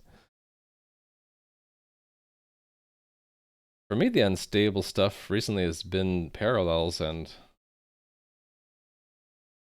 maybe I guess it's sort of worth it. In the correct project? No, I didn't even remember what project we're in. So, oh, why did we have two of them? I'll close the other one.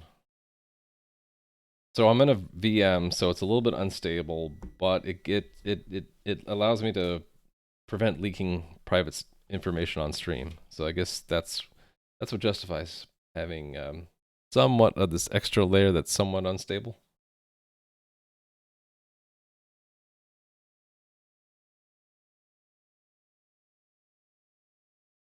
So run that.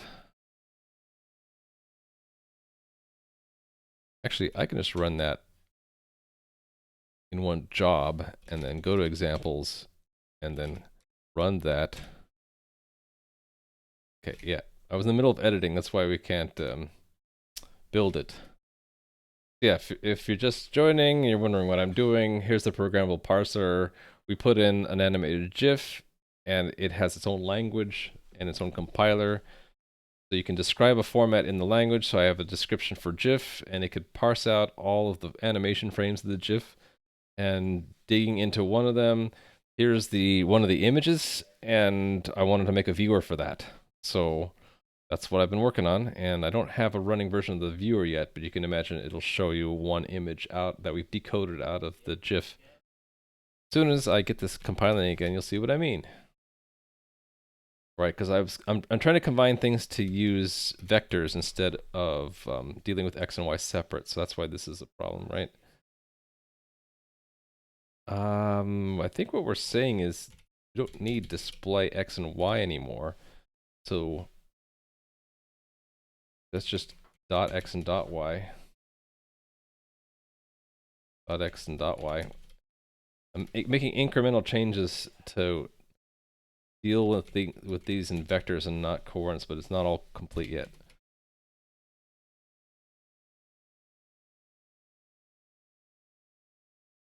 Okay, so how did I recover the VM when it was stuck? I just force quit it, and when I opened it back up, it was suspended, and I just resumed, and we were back in. Okay, here's my image viewer. So you can imagine if once I have this integrated, because right now I'm developing it separate, I might click on this image data, and instead of showing me that in a pop-up, it might show this in the corner down here. And then I can maybe, if I click on an individual pixel, it might open this up to show where that is in the image, if I figure out how to do that. Or maybe it shows you, right now, it's showing the input symbols, and I'm not actually including the output pixel values, but I probably could. If it was tracking the offset, it could map that to an X and a Y, so that maybe we could make it so that clicking on a pixel, it would show you the corresponding input and output. These are the individual tokens in the compressed LZW stream for the image, right? So you can imagine that maybe clicking on an individual pixel, it would jump to some like token in the LZW stream. You know, one thing I also don't have is this is the overall token stream, which is extracted out of the image data, which is here in the original file, and you can kind of see it as like, how do I show this better? That's the minimum code size, and there's the size of the first block, and there's the first block, right? So that's overall the image data, and when it gets decoded to the stream, that's the stream. So the stream starts out with that 0FF091C. That's the original of, it's in there, starting with the second byte there. Because that is the first byte of the first block, and then there's the second block, and there's the third block. So these FF bytes, which are the sizes, are stripped out when you combine the blocks together to form the stream here. So, like, I could have a way of, like, if you click that symbol, maybe we would have like a right click and it would be show in parent bitstream, and then it should flip back to here and then select these 2 bytes, right?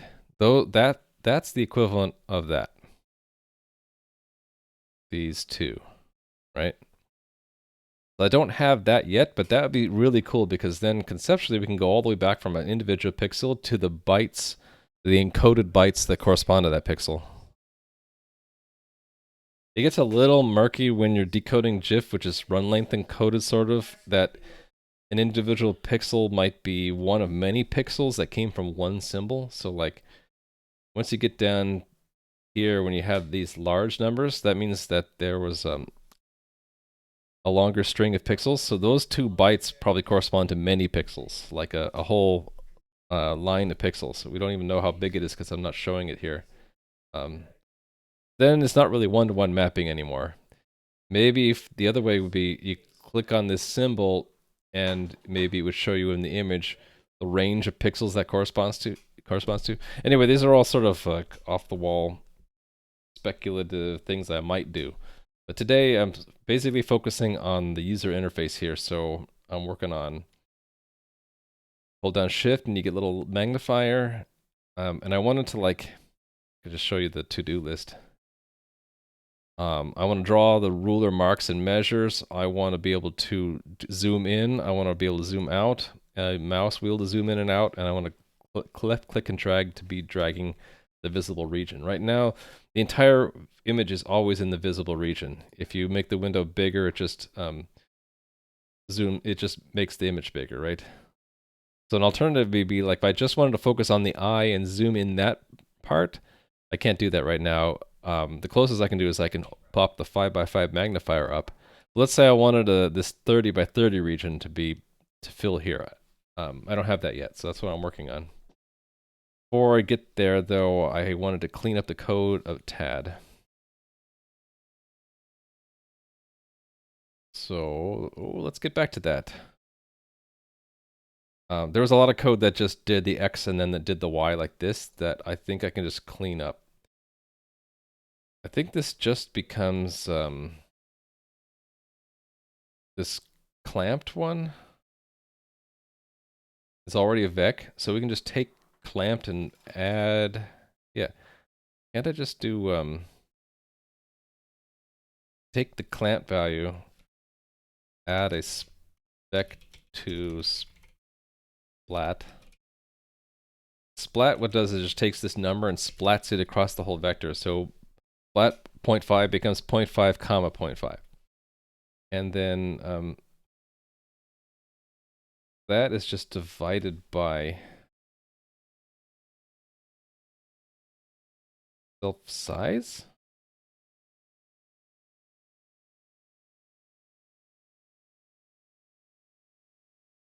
Yeah. Isn't it just... I have too many... I have not enough, parentheses.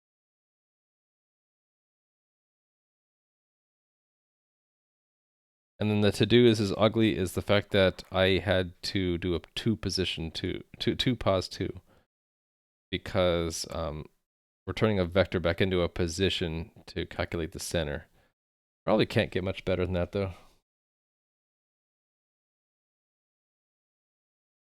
Okay, here's another example where I should be able to just say this is equal to the image minus the clamped times the scale, right? So these two times the scale.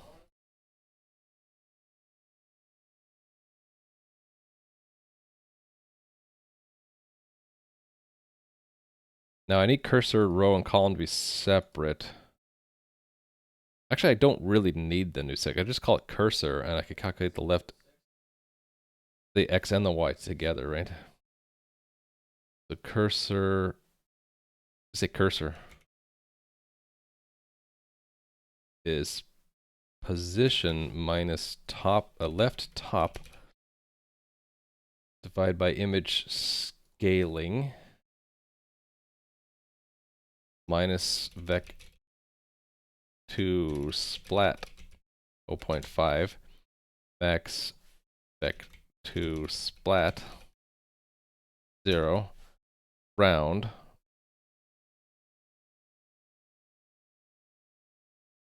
and then I want to convert it to a... This is the problem. I can't convert a vector. A vec2 is always float, and I want to index here. So I know what I can do. I can just say let cursor column equal cursor x as use size. That's what I can do. Then I don't need this redundant calculation here. I think that goes with that.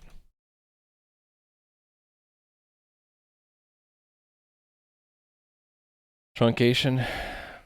I don't need this one anymore, right? Oh, there's sign loss and truncation.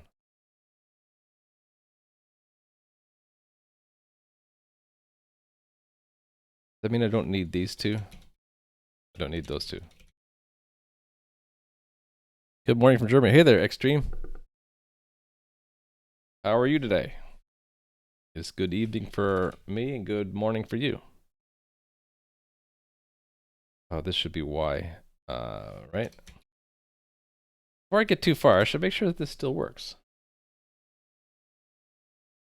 I would regret making a mistake and not knowing what I did wrong, having to backtrack.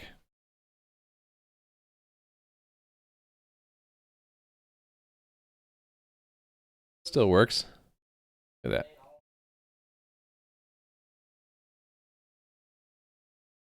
We don't do an overdraw, and the worst case, we have these corner cases that we handle, or edge and corner cases, literal edge and corner cases. When you are at the corners, it still draws something reasonable.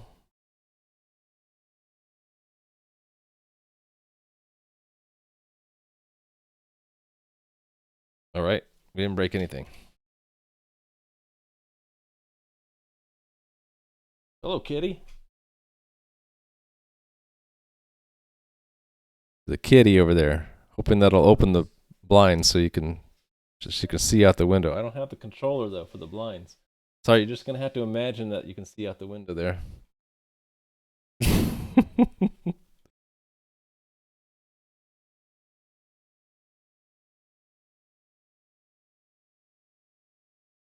You know what I'll do? I'll just make a helper to get this out. Why is it not formatting this code? It is, but it's formatted really weird in a weird way. Why is it formatting it like that? I guess because it's a method chain and it wants to outdent that. I suppose that's fine. Anyway, let's extract this out.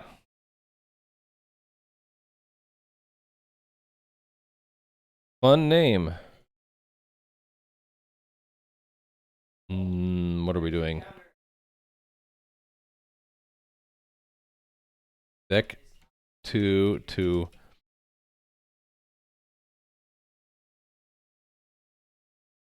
row column.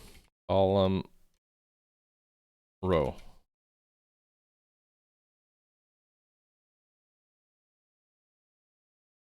I think it's telling me that this can be const. And then we can just do this once. And we can give it a reason.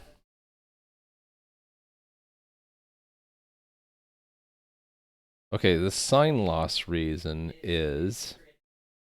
Well, hold on. I can, you know what I can do is I can put the max 0 inside there. Then, yeah, because I don't use this cursor anywhere else, right? Yeah, so let's move these into... In fact, I might even add the minus. Why did I subtract half?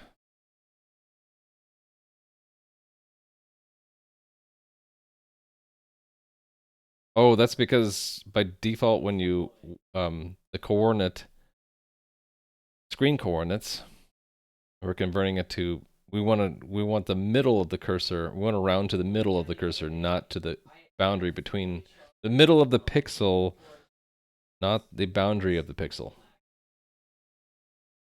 So I think I do want to include that in this helper.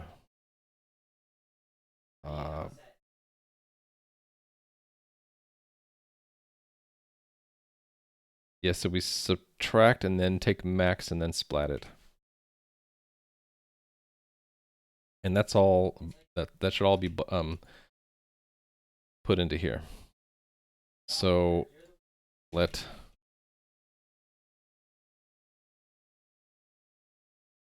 like that.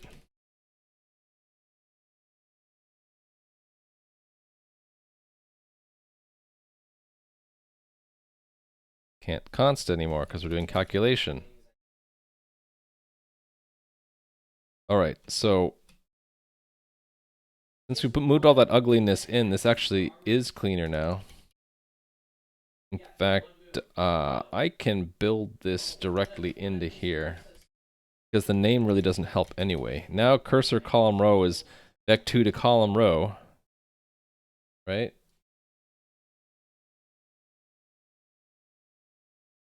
And it's clear that we get the column and the row out. And here it's actually easier to read. It's we can rename this to be it's not just any vec2. It's a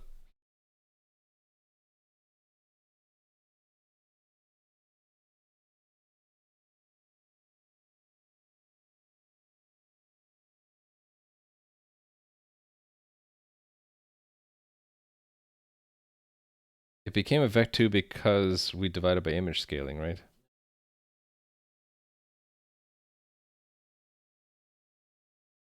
Yeah, I think it's when you take a position and you divide it by a vector, you get a vector.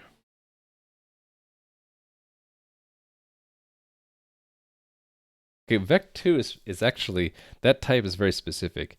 That's a vector in UI space, right? So I think so this should just be something like vector.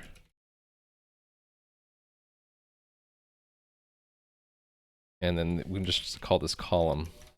We're just stripping away the name, the cursor part of the name, because this is meant to be reusable.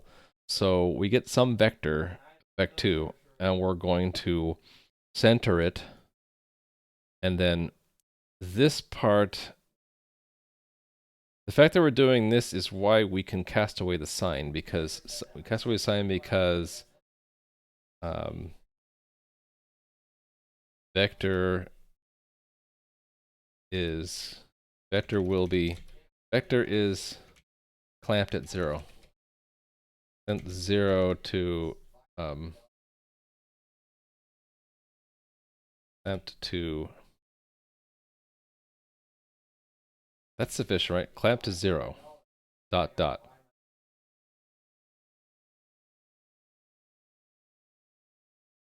And then the truncation is because vector is rounded. Since we did a round, we're saying it's fine that we convert them to usize. All right. As long as I have some justification that I'll be able to read and understand later. All right. Clean that up. Done.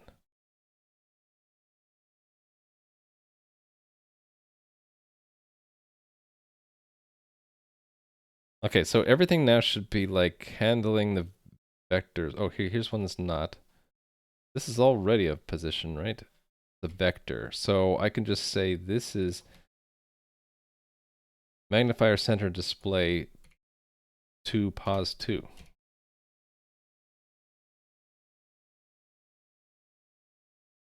Okay. I'm just trying to make sure I don't deal with X and Y separate anymore, and they're all X and Y are dealt with together. Then I can say I did calculate the position in 2. So this part's done. The other thing Musen said to try to do was to pre-compute or have a separate function for the image size in UI units. I think I did that, right? It was self size. Yeah, this thing. But I think size is maybe not the best. Oh, why did I have it inside? Oh, I have it inside because it was one statement. It's probably better to keep it like that, not put it outside, right? Let's say this image size UI.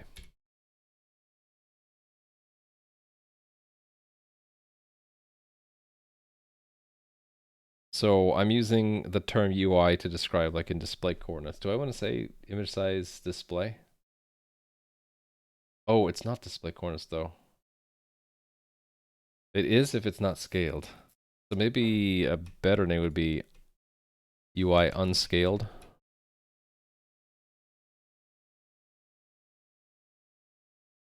Make sure it makes sense in all these contexts. Image scaling is image area size divided by image size UI unscaled.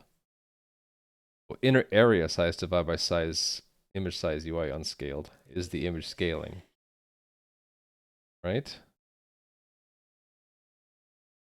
Because if I flip it around, the inner size is equal to the unscaled image size times the image scaling. Yeah, exactly. Okay, that makes sense. So the magnifier center image,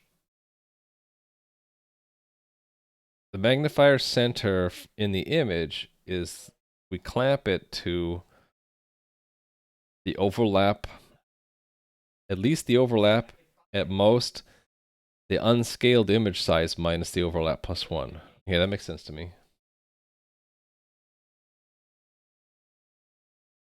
Okay, and then the image that we get, I need to rename that actually. This is the magnified image.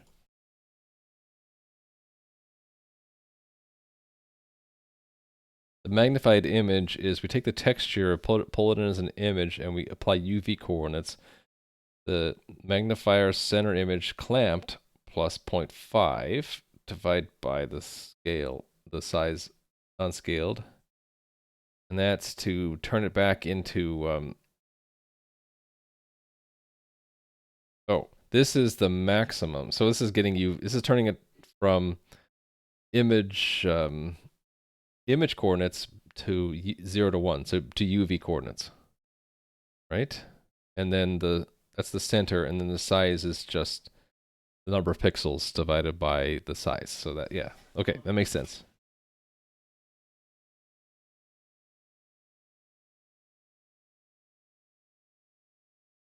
Yeah, we actually here's where I can say like, hey, we'd actually kind of like it to be a little bit bigger. So why don't you just multiply it by 2 or something? Now when I run this, it should default to be twice as big as the image, and not the original image size, right? Actually, it's not accounting for the rulers though.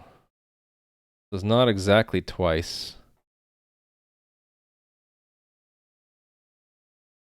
So yeah, what if I won't mess with that one. I'll just say make it around the size of the original image.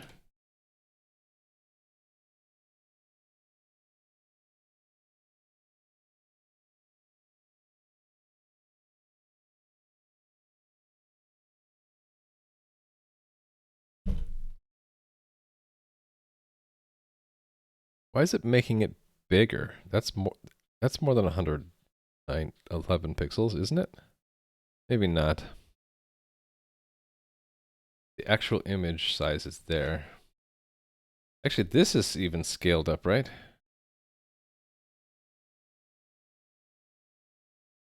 How do I get like the actual size? I guess if I show, maybe if I show it in the, well, where's it? Projects, there, examples, open folder, pog slide. Okay, there's 100%. Actually, we are showing it larger than it should be.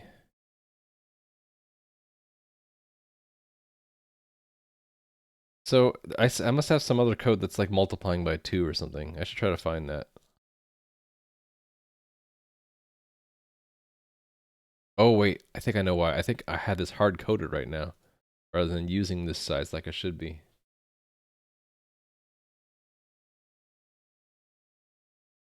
Is that? Okay, let me find that. Where would that be? Maybe this window?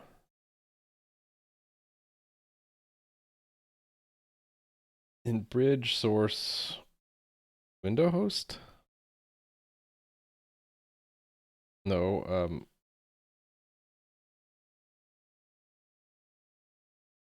actually it is here, right? It's window new. Oh, here we are multiplying by 2 and adding 20. Totally hacked. And I even hacked the X and Y.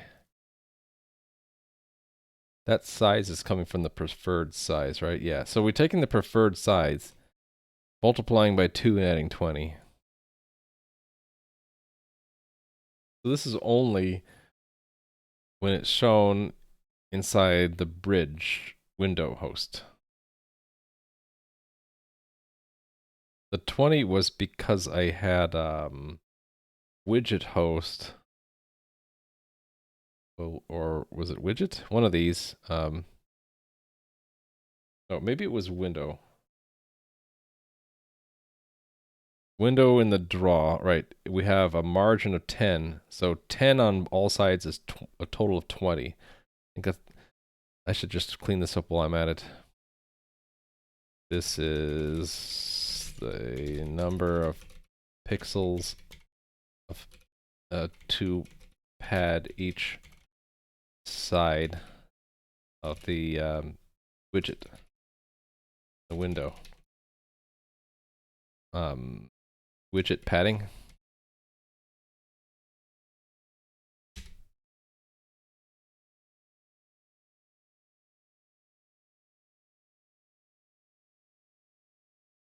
think it's usize, but I could be wrong. It was in draw. Yeah. Oh, it needs a I8. Okay. When I do that, it's going to complain that it's not an I8. Okay. So if I use the constant there, then where I use the 20, I need to replace that as well. I think I did want to account for it because we kind of want the widget itself to be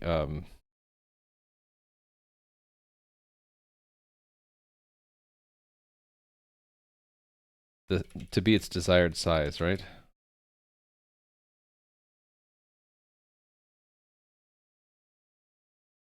Why is it not like this? Shoot, that's why. It's U32, not size.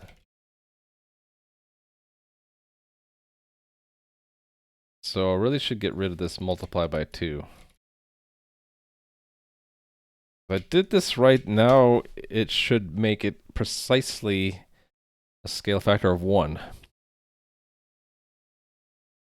Maybe I should test that by printing out what it actually is. So that should match the actual size here. I don't think I got it right because that looks a little scaled up to me. This looks like it's smaller. I think I did it wrong. Oh, wait.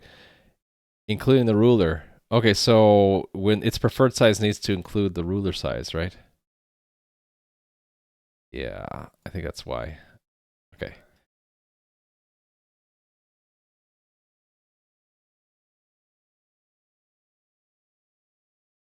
Let's get that preferred size corrected.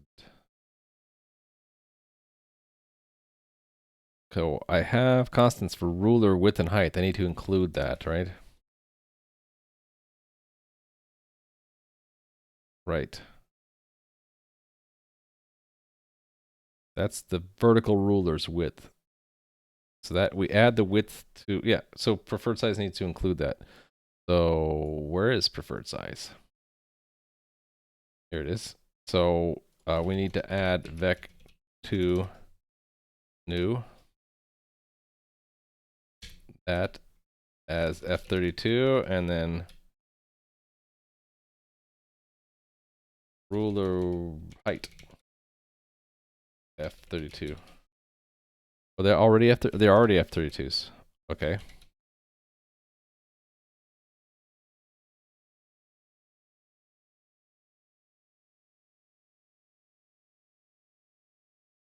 Let's try that.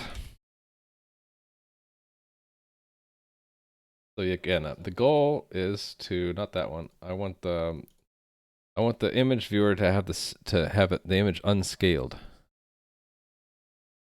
That's pretty dang close, I think. Pretty darn close. I think I'm a little bit off still, though. It's like a little too small.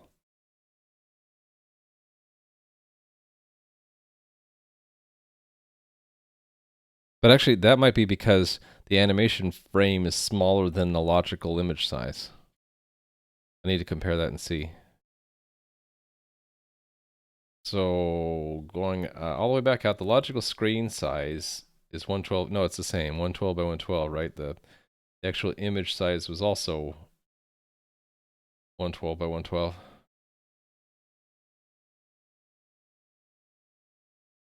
So what am I off by then? This should be 112 by 112, then adding in the ruler width.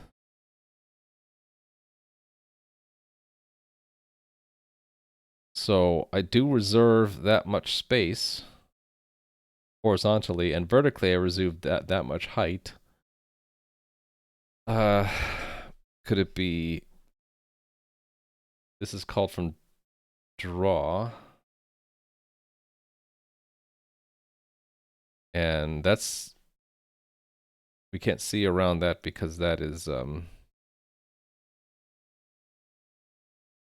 trait. I have to just know that it's in window.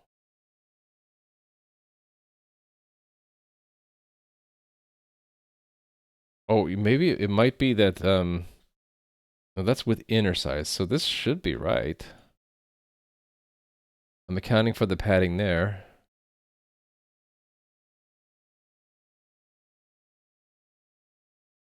Request the window to be of specific dimensions. See, request inner size. Doesn't account, okay, so in the web it doesn't account for CSS transform, but maybe it's close enough. Let me see, I could just get some feedback from when we draw it. So it's when we compute the scaling, right? Yeah, this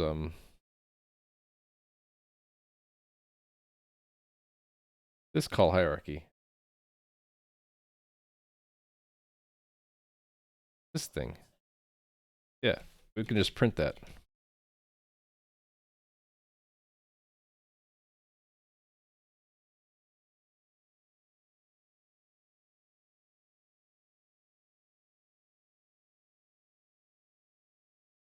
Oh, I forgot. I'm not supposed to run it from this window. Oh well. We'll allow it once. Yeah, it's not in the correct window anyway. Not in the correct directory anyway.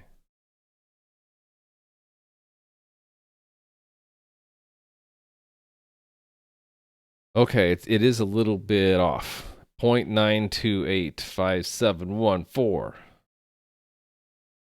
So we're like 8% off.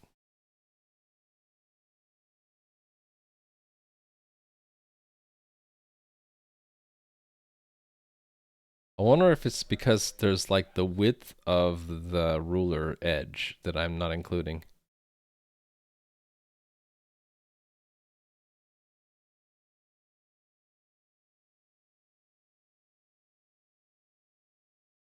Okay, there's where it's exactly 1.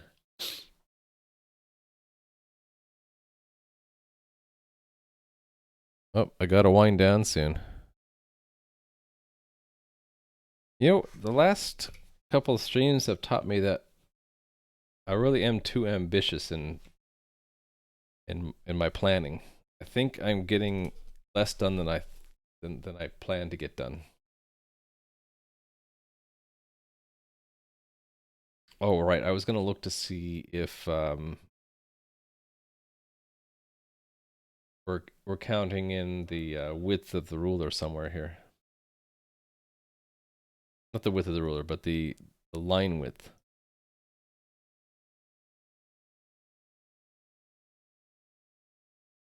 It's really this inner area calculation. How do we calculate that?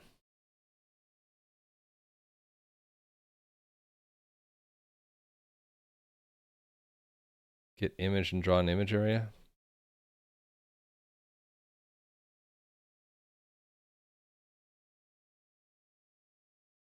It's based on the available size.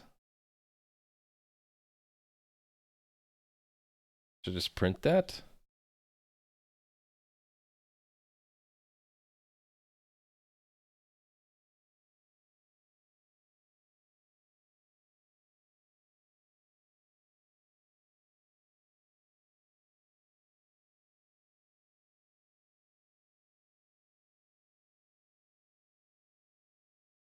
And then just print the inner area, right? So I already know that the image is 112 by 112. So, oh, not here. Not there. This will just tell me if the inner area isn't 112 by 112, then what is it, right? It's 152 by 151. Oh, subtract 20 is 132 by 131.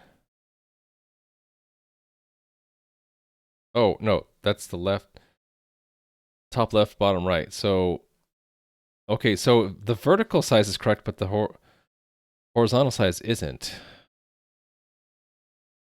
Why is it taller than it is wide?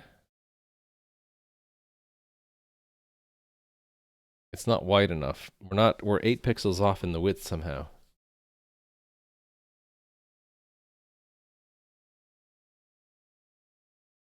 I wonder if it's the side of the window, if that's not included.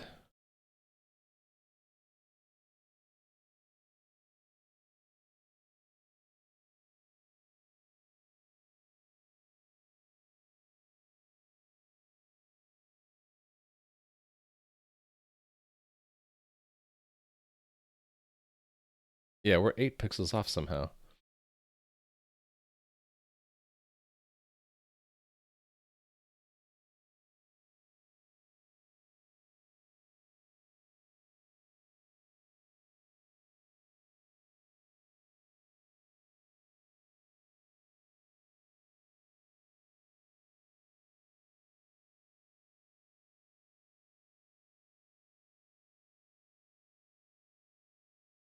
Total size minus top ruler area.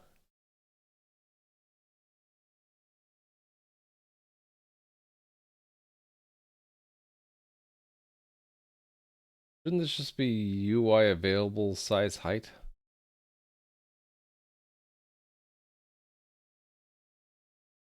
Available height?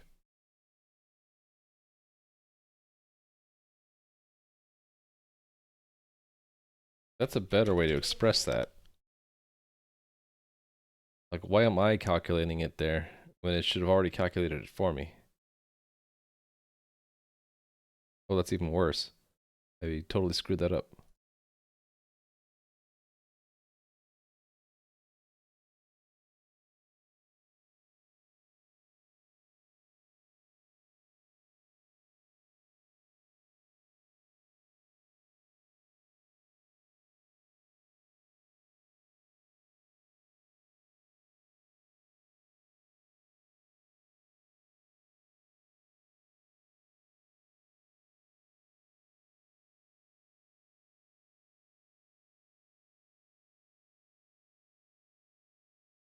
So, this should reserve some vertical space.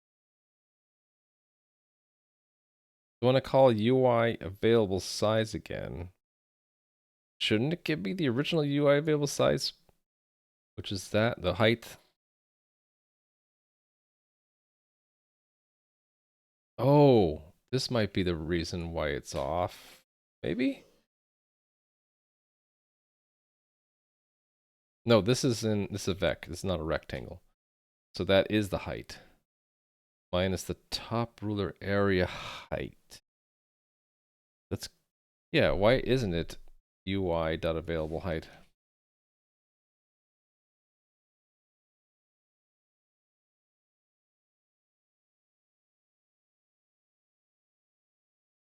Why isn't that correct? Why would it be less than that now?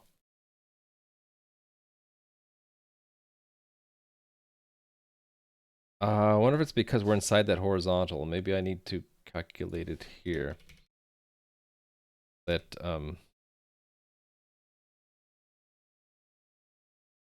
vertical size left.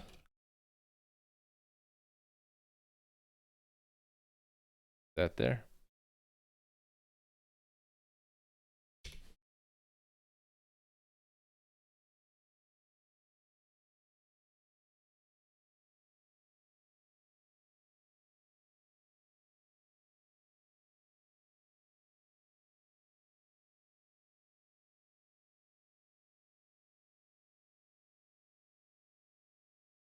Even worse now. Now it's a few pixels off. Ah, I'm making it worse.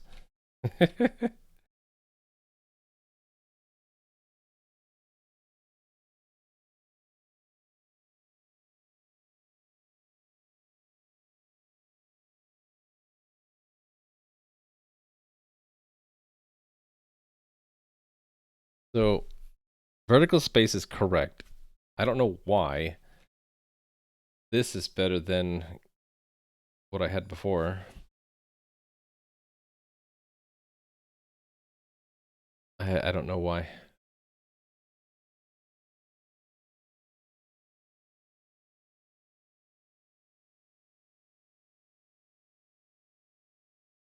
Unless like what we actually get out is slightly more than what we asked for? Like, yeah, maybe.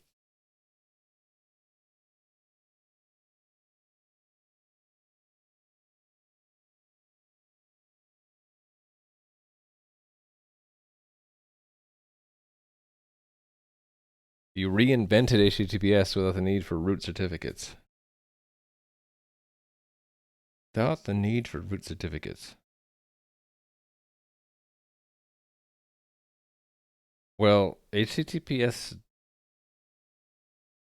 in concept doesn't need a root certificate. There just needs to be some basis of trust, right?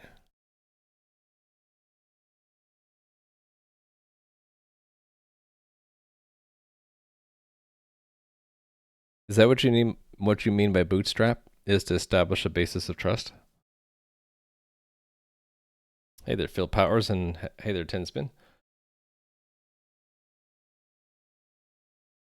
I don't understand why I can't do that.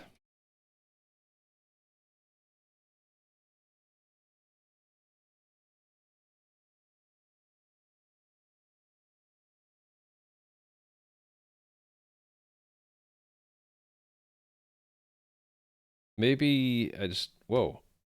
I went too far back.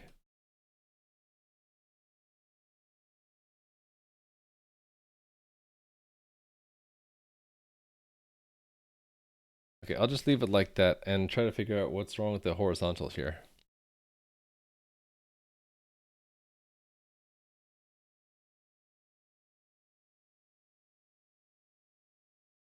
I mean, do I just fudge factored in right now? Which was it off? It was off by 8 pixels. No, horizontal direction.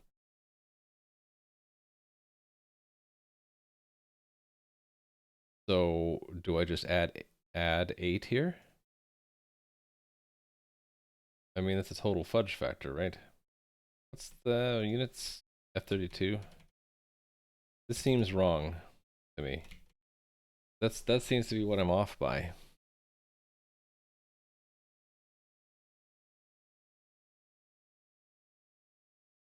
Yeah, see now it's exactly 1 scaling. So then the challenge is to figure out where did those 8 pixels come from. So yeah, the only place where I use that ruler width is when I ask the UI to allocate an exact size. And then draw, this shouldn't be adding 8 more pixels, right? Get drawn image area. Right, it's saying that, oh, wait a minute. What if layout or centered and justified layout adds, like, shouldn't I say size, outside layout, inside layout? Maybe that changes. That might be why. If it's like when I do a with layout, maybe it adds 8. No, it's the same. All right, that wasn't it.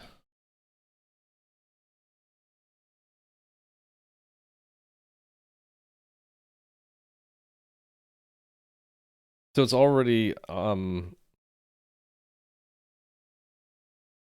giving me 8 pixels less than I thought already by the time we get here. So on the way back out,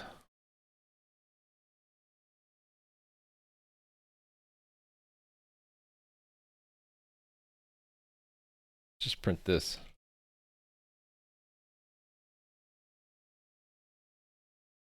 Full size.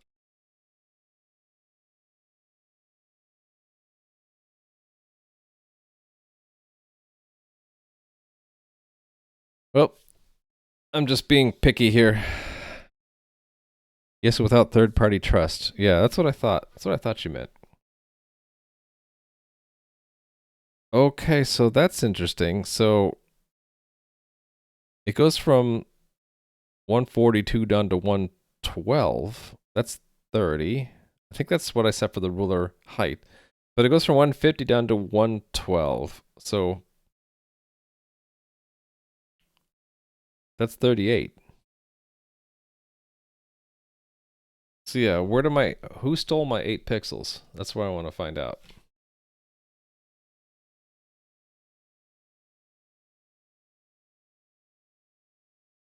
Let's print it again here. Size after top ruler allocated.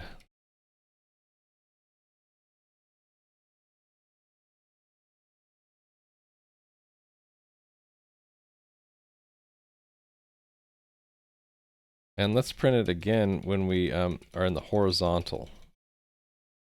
Size inside horizontal.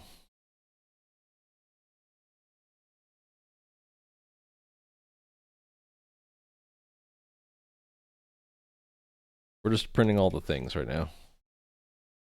Trying to figure out who's stealing my 8 pixels. Someone's got to be stealing it. I wonder if it's some kind of default padding. No, see, like, wait. Why does it say 18 inside horizontal? Why is it 18? 18. That's really weird. And why does it, after top roller space allocated, the space size is 150 by 109? And it went up to 112?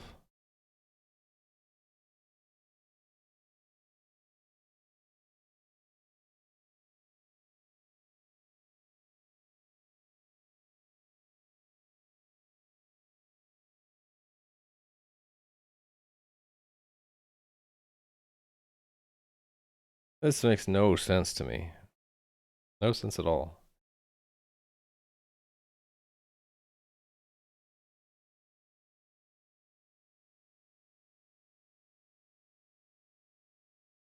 Unless that means there are 18 spare pixels unaccounted for after the horizontal. I don't get it. That makes no sense to me.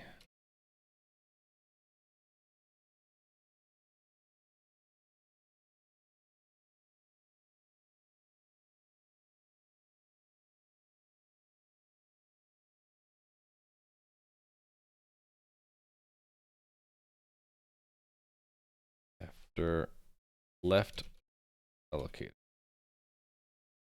Printing even more things. I guess that available size is something I don't understand.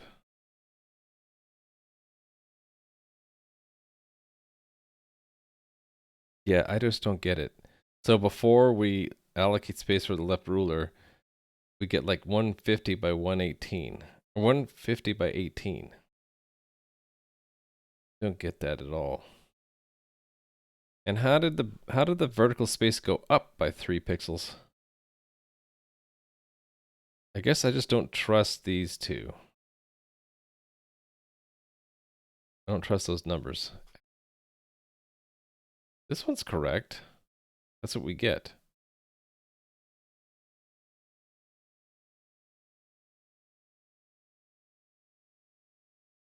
So the ones that looked funny were inside horizontal. So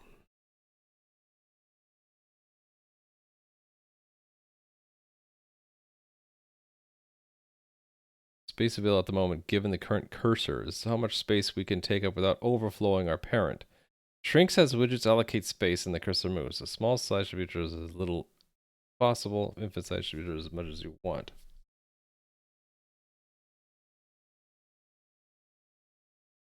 I guess I just don't understand the how layout works in eGUI. So I'm just gonna remove the print. You know, I'm just gonna have a fudge factor in there with a big to do that says this is just a fudge factor added. I don't know.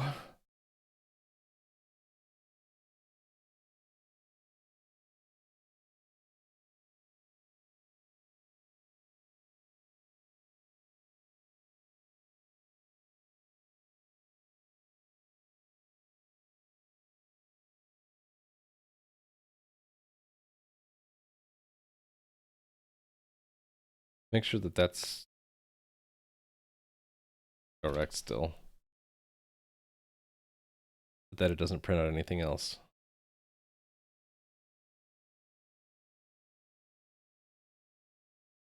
Okay.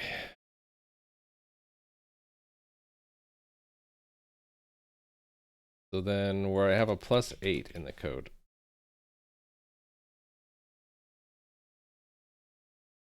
So it's 8 here. Oh, that's well, completely coincidental. So I'm gonna just give this space.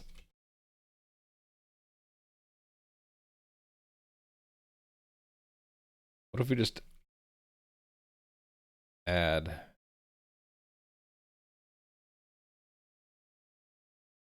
space fudge factor?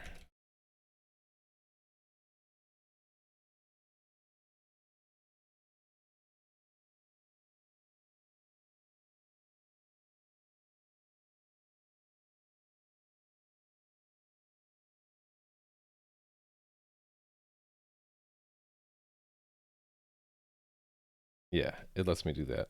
Okay. So to do, we have to ask for this additional space in order. It wasn't 5 either, it was 8. In order for the actual size we end up with for the to match what we want.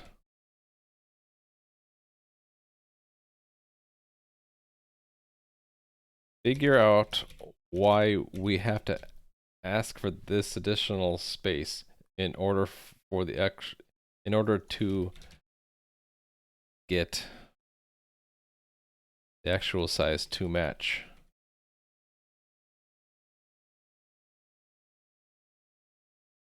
what we want. There, why we have to ask for this additional space in order to get the actual size to match what we want. Yep.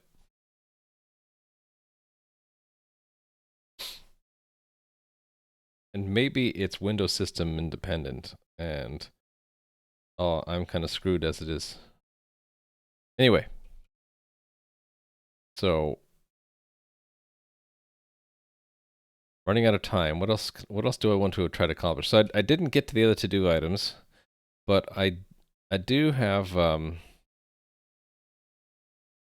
code is refactored after we did the work to get the magnify. Oh, this reminds me of something else I want to do. See how the magnifier, we can't tell the bounds of it when we're in a large section of very similar or identical color. I want to draw a box around the magnifier as well.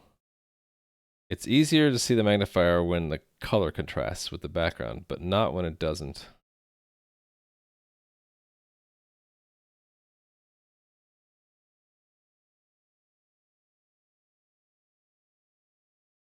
But yeah, I fixed all the overdraw issues and I refactored the code a bit. And I thought I'd get more done tonight, but I don't think I'm going to get more done. But let me draw a box around the magnifier and we'll call it a day. So find out where this is done. But for people to check the hash of the first download, it only works if it's downloaded over HTTPS or the hash is taken over another channel. That is the crystal tree for all downloads that have prior trust. You must download Linux. Can't show you too unless browsers implement a proper integrity attribute on the script tag. Well, you just have to have a source of trust, so there is really no ultimate permanent source of trust. Root certificates are the best we have, right?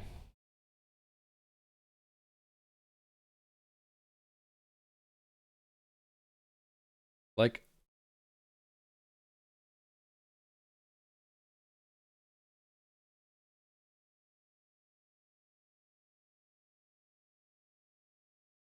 can you just send someone a signed image along with its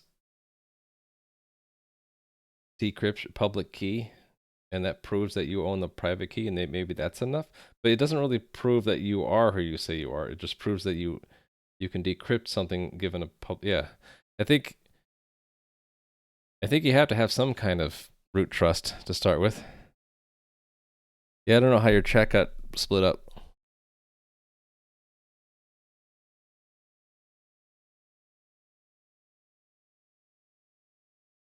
But can DNS be trusted?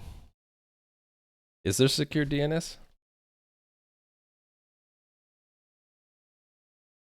Yeah, I don't know. Okay, draw zoomed area, right? So now that it's refactored, it's kind of easier to see. Draw the zoomed region of the image. Yeah, so let's just draw. Oh, that's the other thing. I needed to reduce the line count here. So maybe I could do that before I end tonight too. Because every commented region ought to be just another function. Draw a box around the magnified image. Oh, you know what that means is this this ideal magnifier size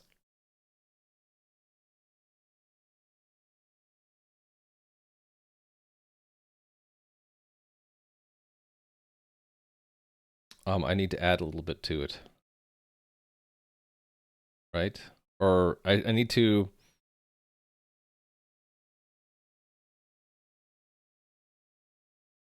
if it gets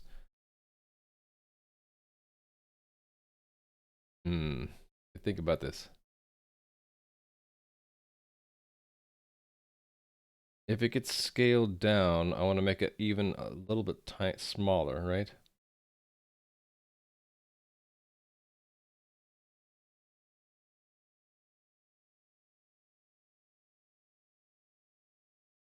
Magnifier boundary width, boundary size.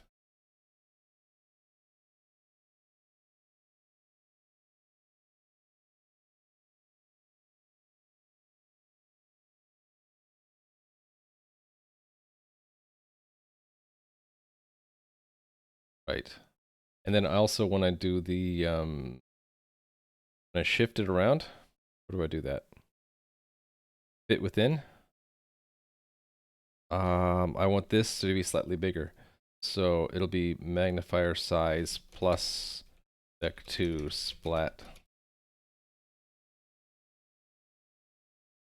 So need to define this thing.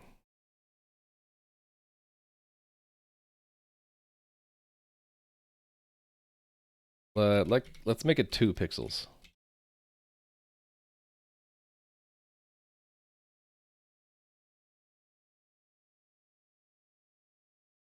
I'm already splatting here. Magnifier size plus boundary size.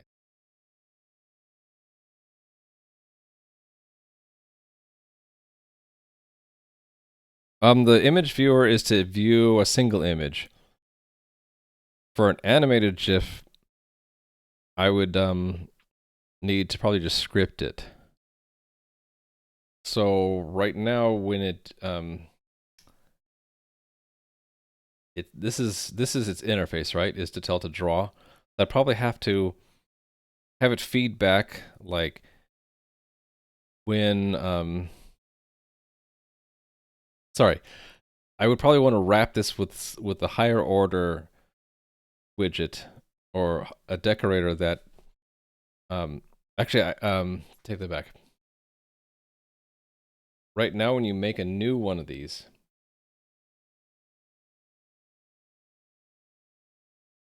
right here, you give it the pixels once. Actually, and so I would have to enhance this to support animation. So right now the image is static. It's set when you create new, when you create a new one, right? So I'd have to make it so that there's another method to update the image, and then I'd have to have a higher order object that knows that either has access to all of the animation frames and then the timing between them, or maybe it's just driven by like a timer. But something has got to set the images at the right time to update the image, and then it would animate.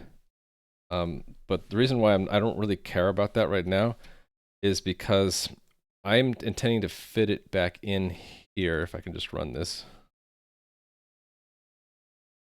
where my parser has parsed all the animation frames, and I just like it so that maybe you click on one of them. In fact, if you just either you click on the image data, if you hover over the image data right now, it shows you that particular animation frame. But let's imagine that I push it all the way up to the top. It would be cool if when I click that, it just showed this down here somewhere. And then maybe you would animate it just by advancing between these, and it would just update the image to show the next animation frame. So you could like manually animate it. Or I can have automation that just drives that. So I think the image viewer is just a single static image. But I could either build it into the GUI, you can either manually animate, or you could just automate it like I already do in the script. So like, here's the Lua script that's automating the displaying of the static image. Right now it just displays the static image, but imagine if instead of just reading one of these, we read all of them, and we read the animation timing as well.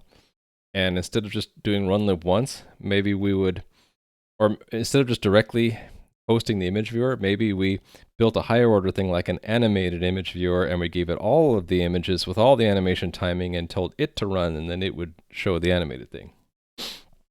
Yeah, so manually like would be the digital flipbook. But this is nothing more than the digital flipbook automated by the animation timing that's already in here. So I think it is in the graphic control extension. There is a delay time, right? So every frame has a delay time, and I think that's in some units like hundredths of a second or something. And so if you just had automation that read out all these delay times and then automatically flipped to the next image after the delay time's done, you'd get the equivalent of what you see there. Hey there, Tower Strike. So yeah, right now, because it's fitting into a larger tool where we're kind of parse out the individual frames, and I kind of want, when I click one, I want to see that static frame. It kind of matches what this does currently, which just shows one frame. Okay, so what was the thing I was going to add before? I was working on cleaning this up, right?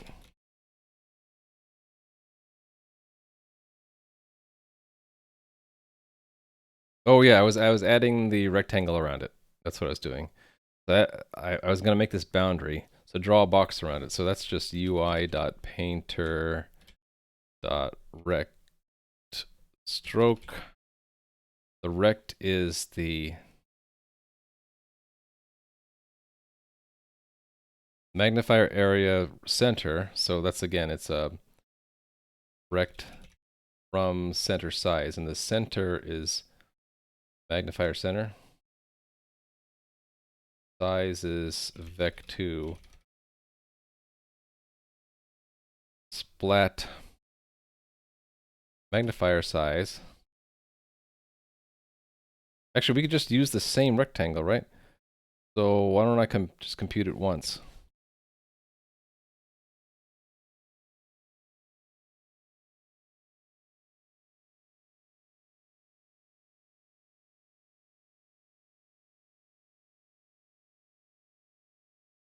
Hold on, why did I recompute it here? Don't I just want to use magnifier area for this? Why am I not just doing that?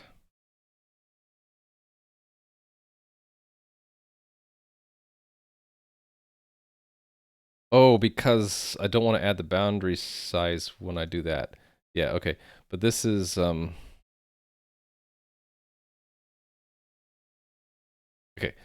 So this is magnifier area with boundary. Or with border. Actually, then this is border size, right?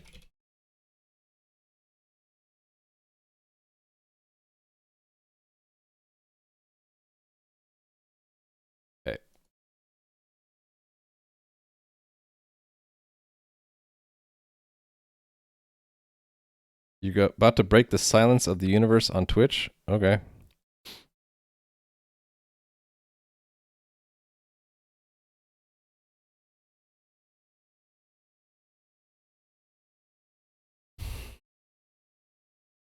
Yeah. So I should just recompute it here.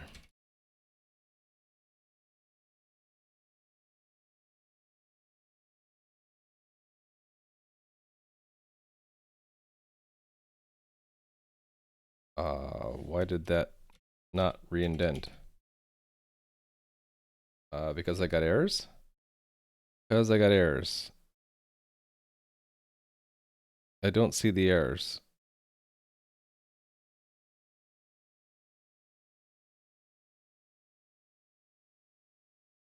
Oh, because I was in the middle of this. That's why. Yes, so I don't need to recompute this. This is just magnifier area. Okay, corner radius is none, right? For 0. Stroke.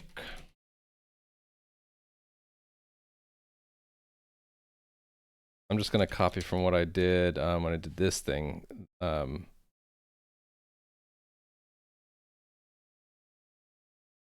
just want to do, let's just do a white rectangle outside.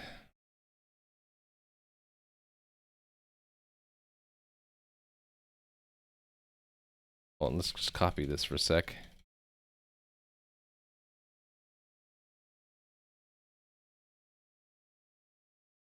Stroke new.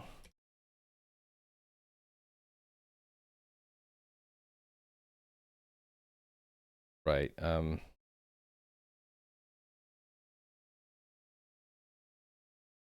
That is border size. Color, let's just make it white. I think I might want to make another one that's black beyond it, like I did in this other thing. Stroke kind is outside.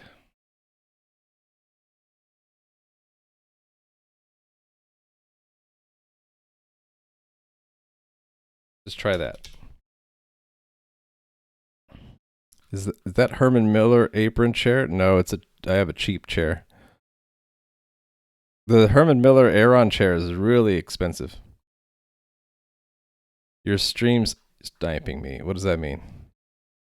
Is someone else's stream in my stream? So I don't know what you mean. Okay, let's see if the magnifier's got a box around. Okay, cool. And that box should be properly constrained, which it is. Okay. So the only problem is if it's a very solid white region, we can't see it. So maybe what I want to do is draw a black box, like sort of like I show that cursor in the middle there. Have a slightly larger black box out beyond that.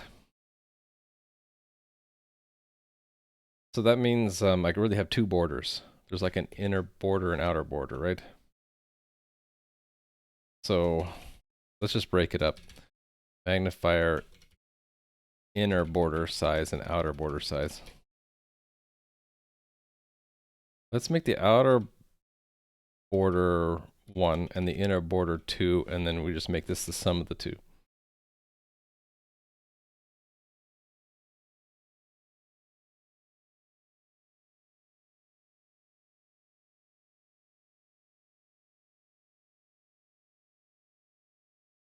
Right. So yeah, I'm gonna kind of steal the same code here. Putting it here. Take this, take it out, and paste it here. Oh, I did the wrong thing. I want the box, this stuff. Actually, I don't quite need exactly that. Well, hold on, we'll see. One thing after another. Okay, so the color does vary, but also the border size, and then the area,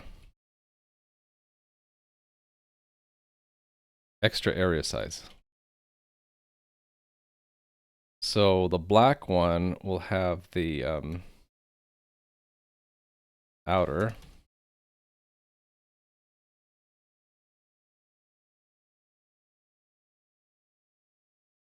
Ugh, copied more than I wanted.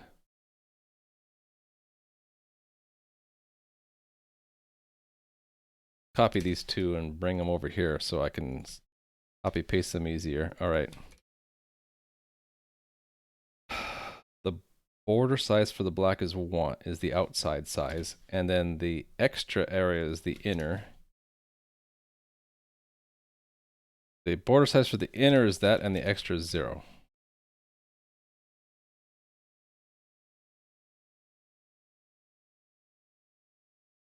Okay, and then this becomes color. This this becomes rect. Or unless can I magnify an area? Or like, what's the opposite of shrink? Grow? Expand? Expand. Expand, yes. In each direction, keeping the center, exactly what I want. I want to increase by extra area size. Border size, this is going to be border size. Outside. Okay, I think I got it.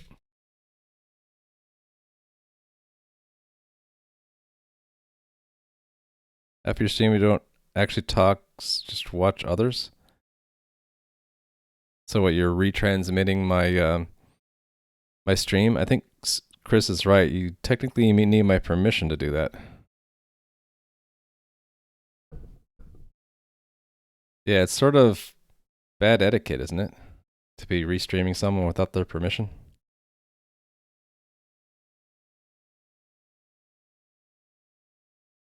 So, like, what do you do when you are restreaming someone else with your face on top? Are you reacting? Is it like live react content?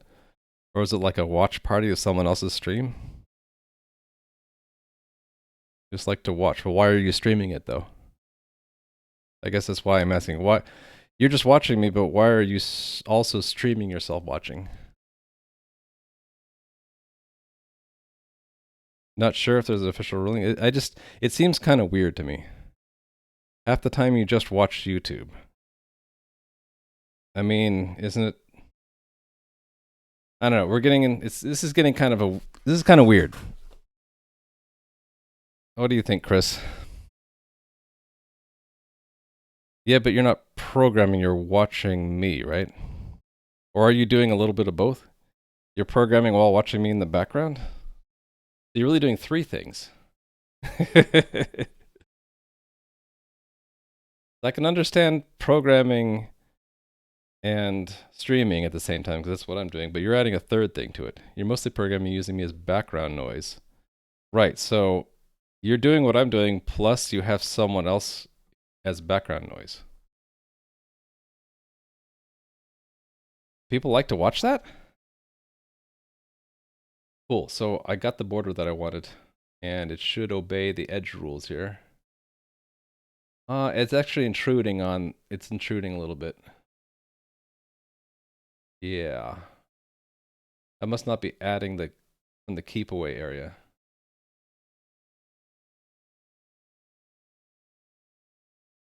It's gotta when I calculate how much it moves it, gotta move it out a little bit more. This fit within. No, but I added that.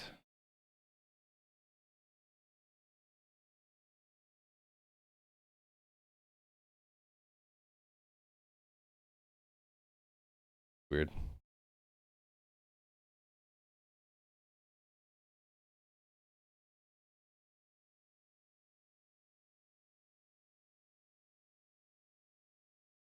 Well, I don't know. This conversation is getting a little weird, Tower Strike.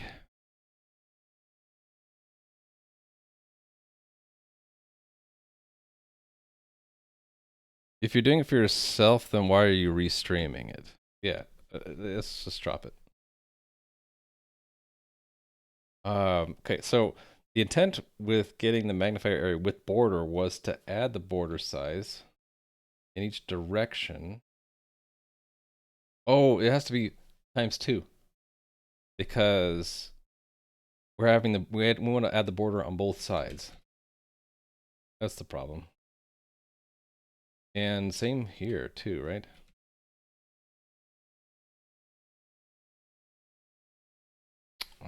Okay, fine. Please do that.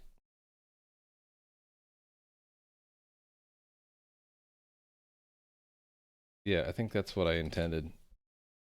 So the size is only on one side. So for calculations where both sides are included, we need to multiply by 2. All right. All right. Okay, cool. So it's not overdrawing any of the 4 borders. Even the black rectangle up there in the top corner is not intruding on that area. The other test was if it's really small. Should still obey that. Yeah. Okay, cool. Nice. I think it's working. It's working. And that was the last feature I was going to add tonight. I really like it.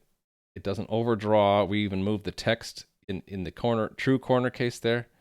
Oh, we didn't move it. We didn't move. The image might be off. Hard to see though.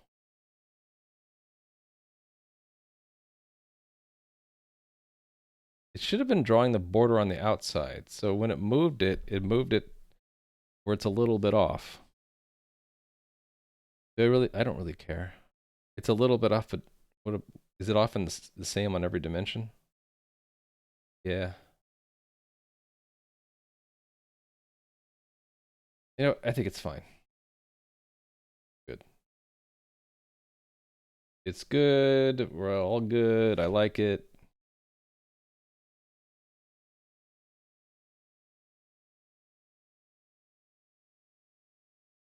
Well, Twitch has a co-streaming one. There's a button even then you can invite someone to stream with you.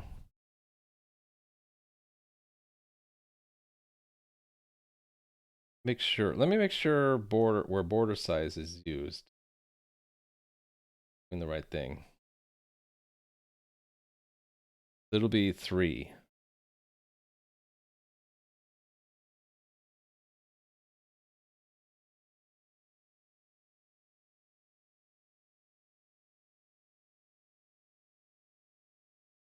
Yeah, so it's taking the inner size and subtracting 2 times the border size. Subtracting 6. They're no larger than that.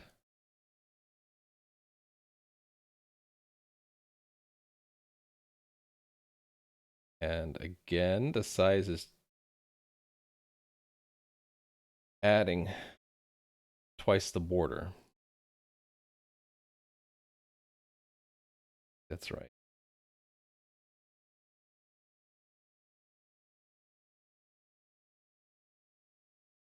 Wait. This is wrong, right?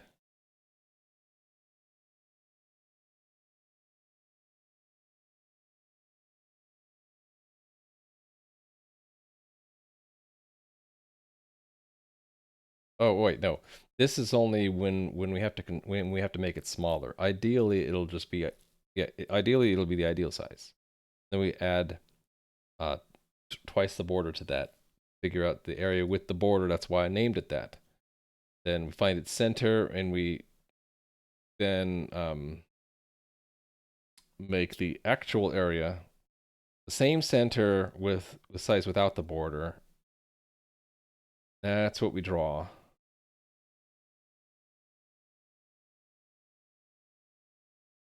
So this one will have a border of 3, and the inner one will have a extra border of 2. But then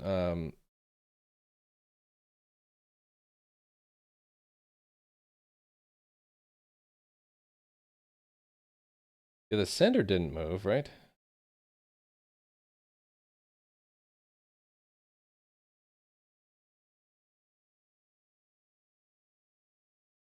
Yeah, okay, it's fine.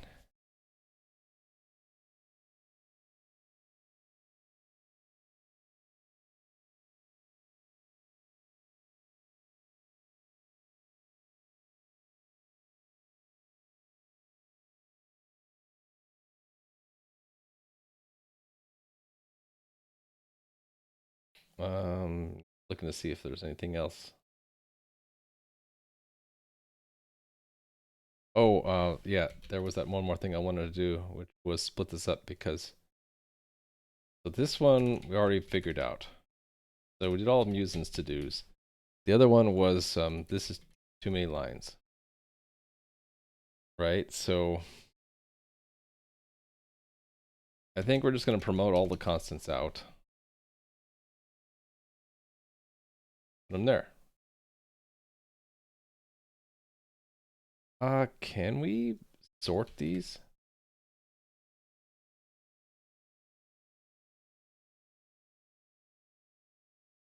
No. Because manually, we're going to manual sort them.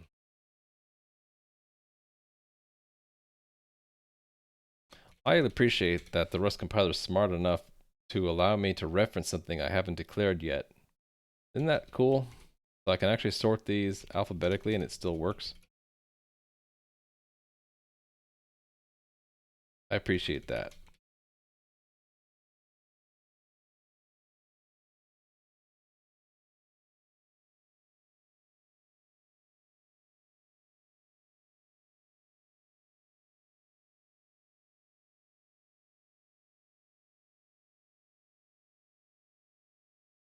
Now I have a hello triangle in metal. I remember doing that.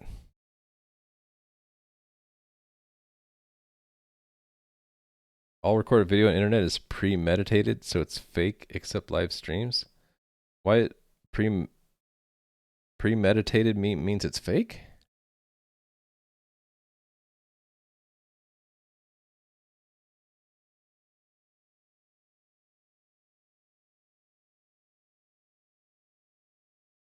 Yeah, I don't understand that one either.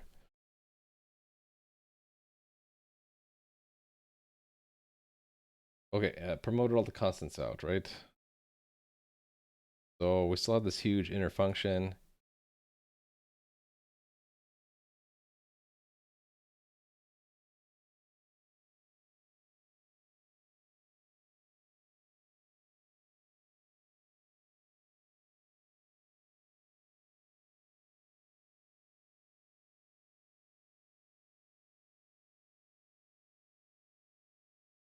See, we use magnifier center image and clamped later. So there are dependencies between these blocks of code.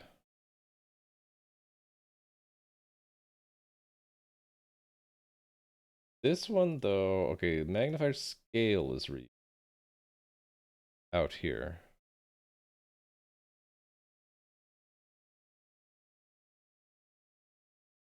Yeah, that's a problem. Maybe I won't do this tonight. I'll do this some other time.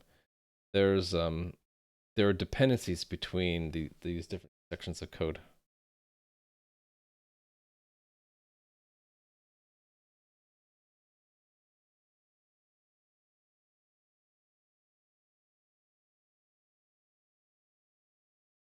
Yeah, they're different. So I think the way I would do it is do all the math up front and make an object and then tell that object to draw itself, and then so the math would be one section, the drawing would be another section, and that might probably be divided up into the individual parts of the drawing, and it would just do them serial.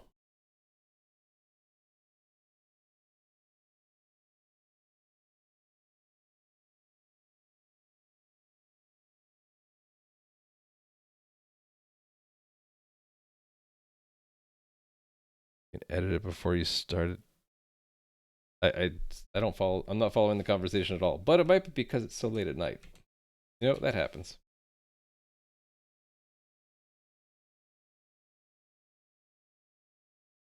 Okay, I'm leaving. I think I'm gonna leave that as a big fat to do. Image viewer, refactor.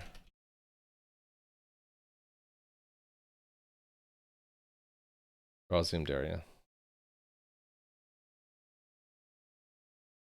Can't go forward? Weird. I didn't do any of the zooming. I really didn't get at any of these tonight.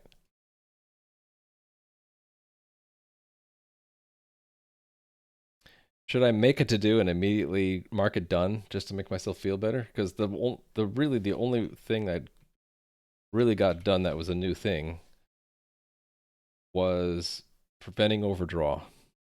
We are not overdrawing anything now in the viewer. So when the viewer is very small, we constrain the magnified area and there's no overdraw.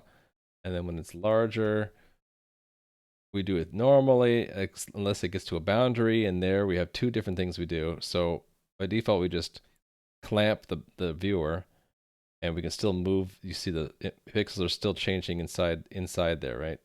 Even though the magnifier itself doesn't move. But if you get really close to the edge, it actually moves the cursor, and the text moves so that it doesn't overdraw.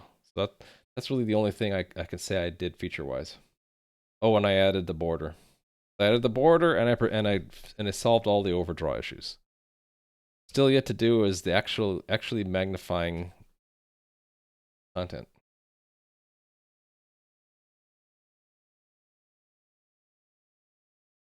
I'm gonna say I don't need to make a to-do item only to mark it off to make myself feel better, because I feel good enough. So I think that's what we're gonna be working on next stream. Hopefully not making more to-do items, but actually crossing some of them off.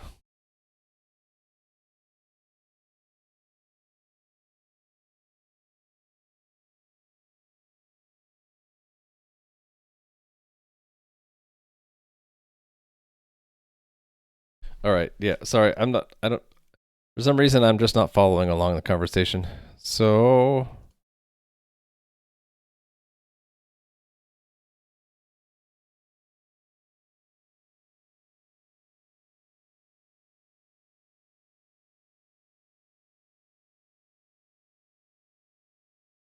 wish more people I knew were streaming.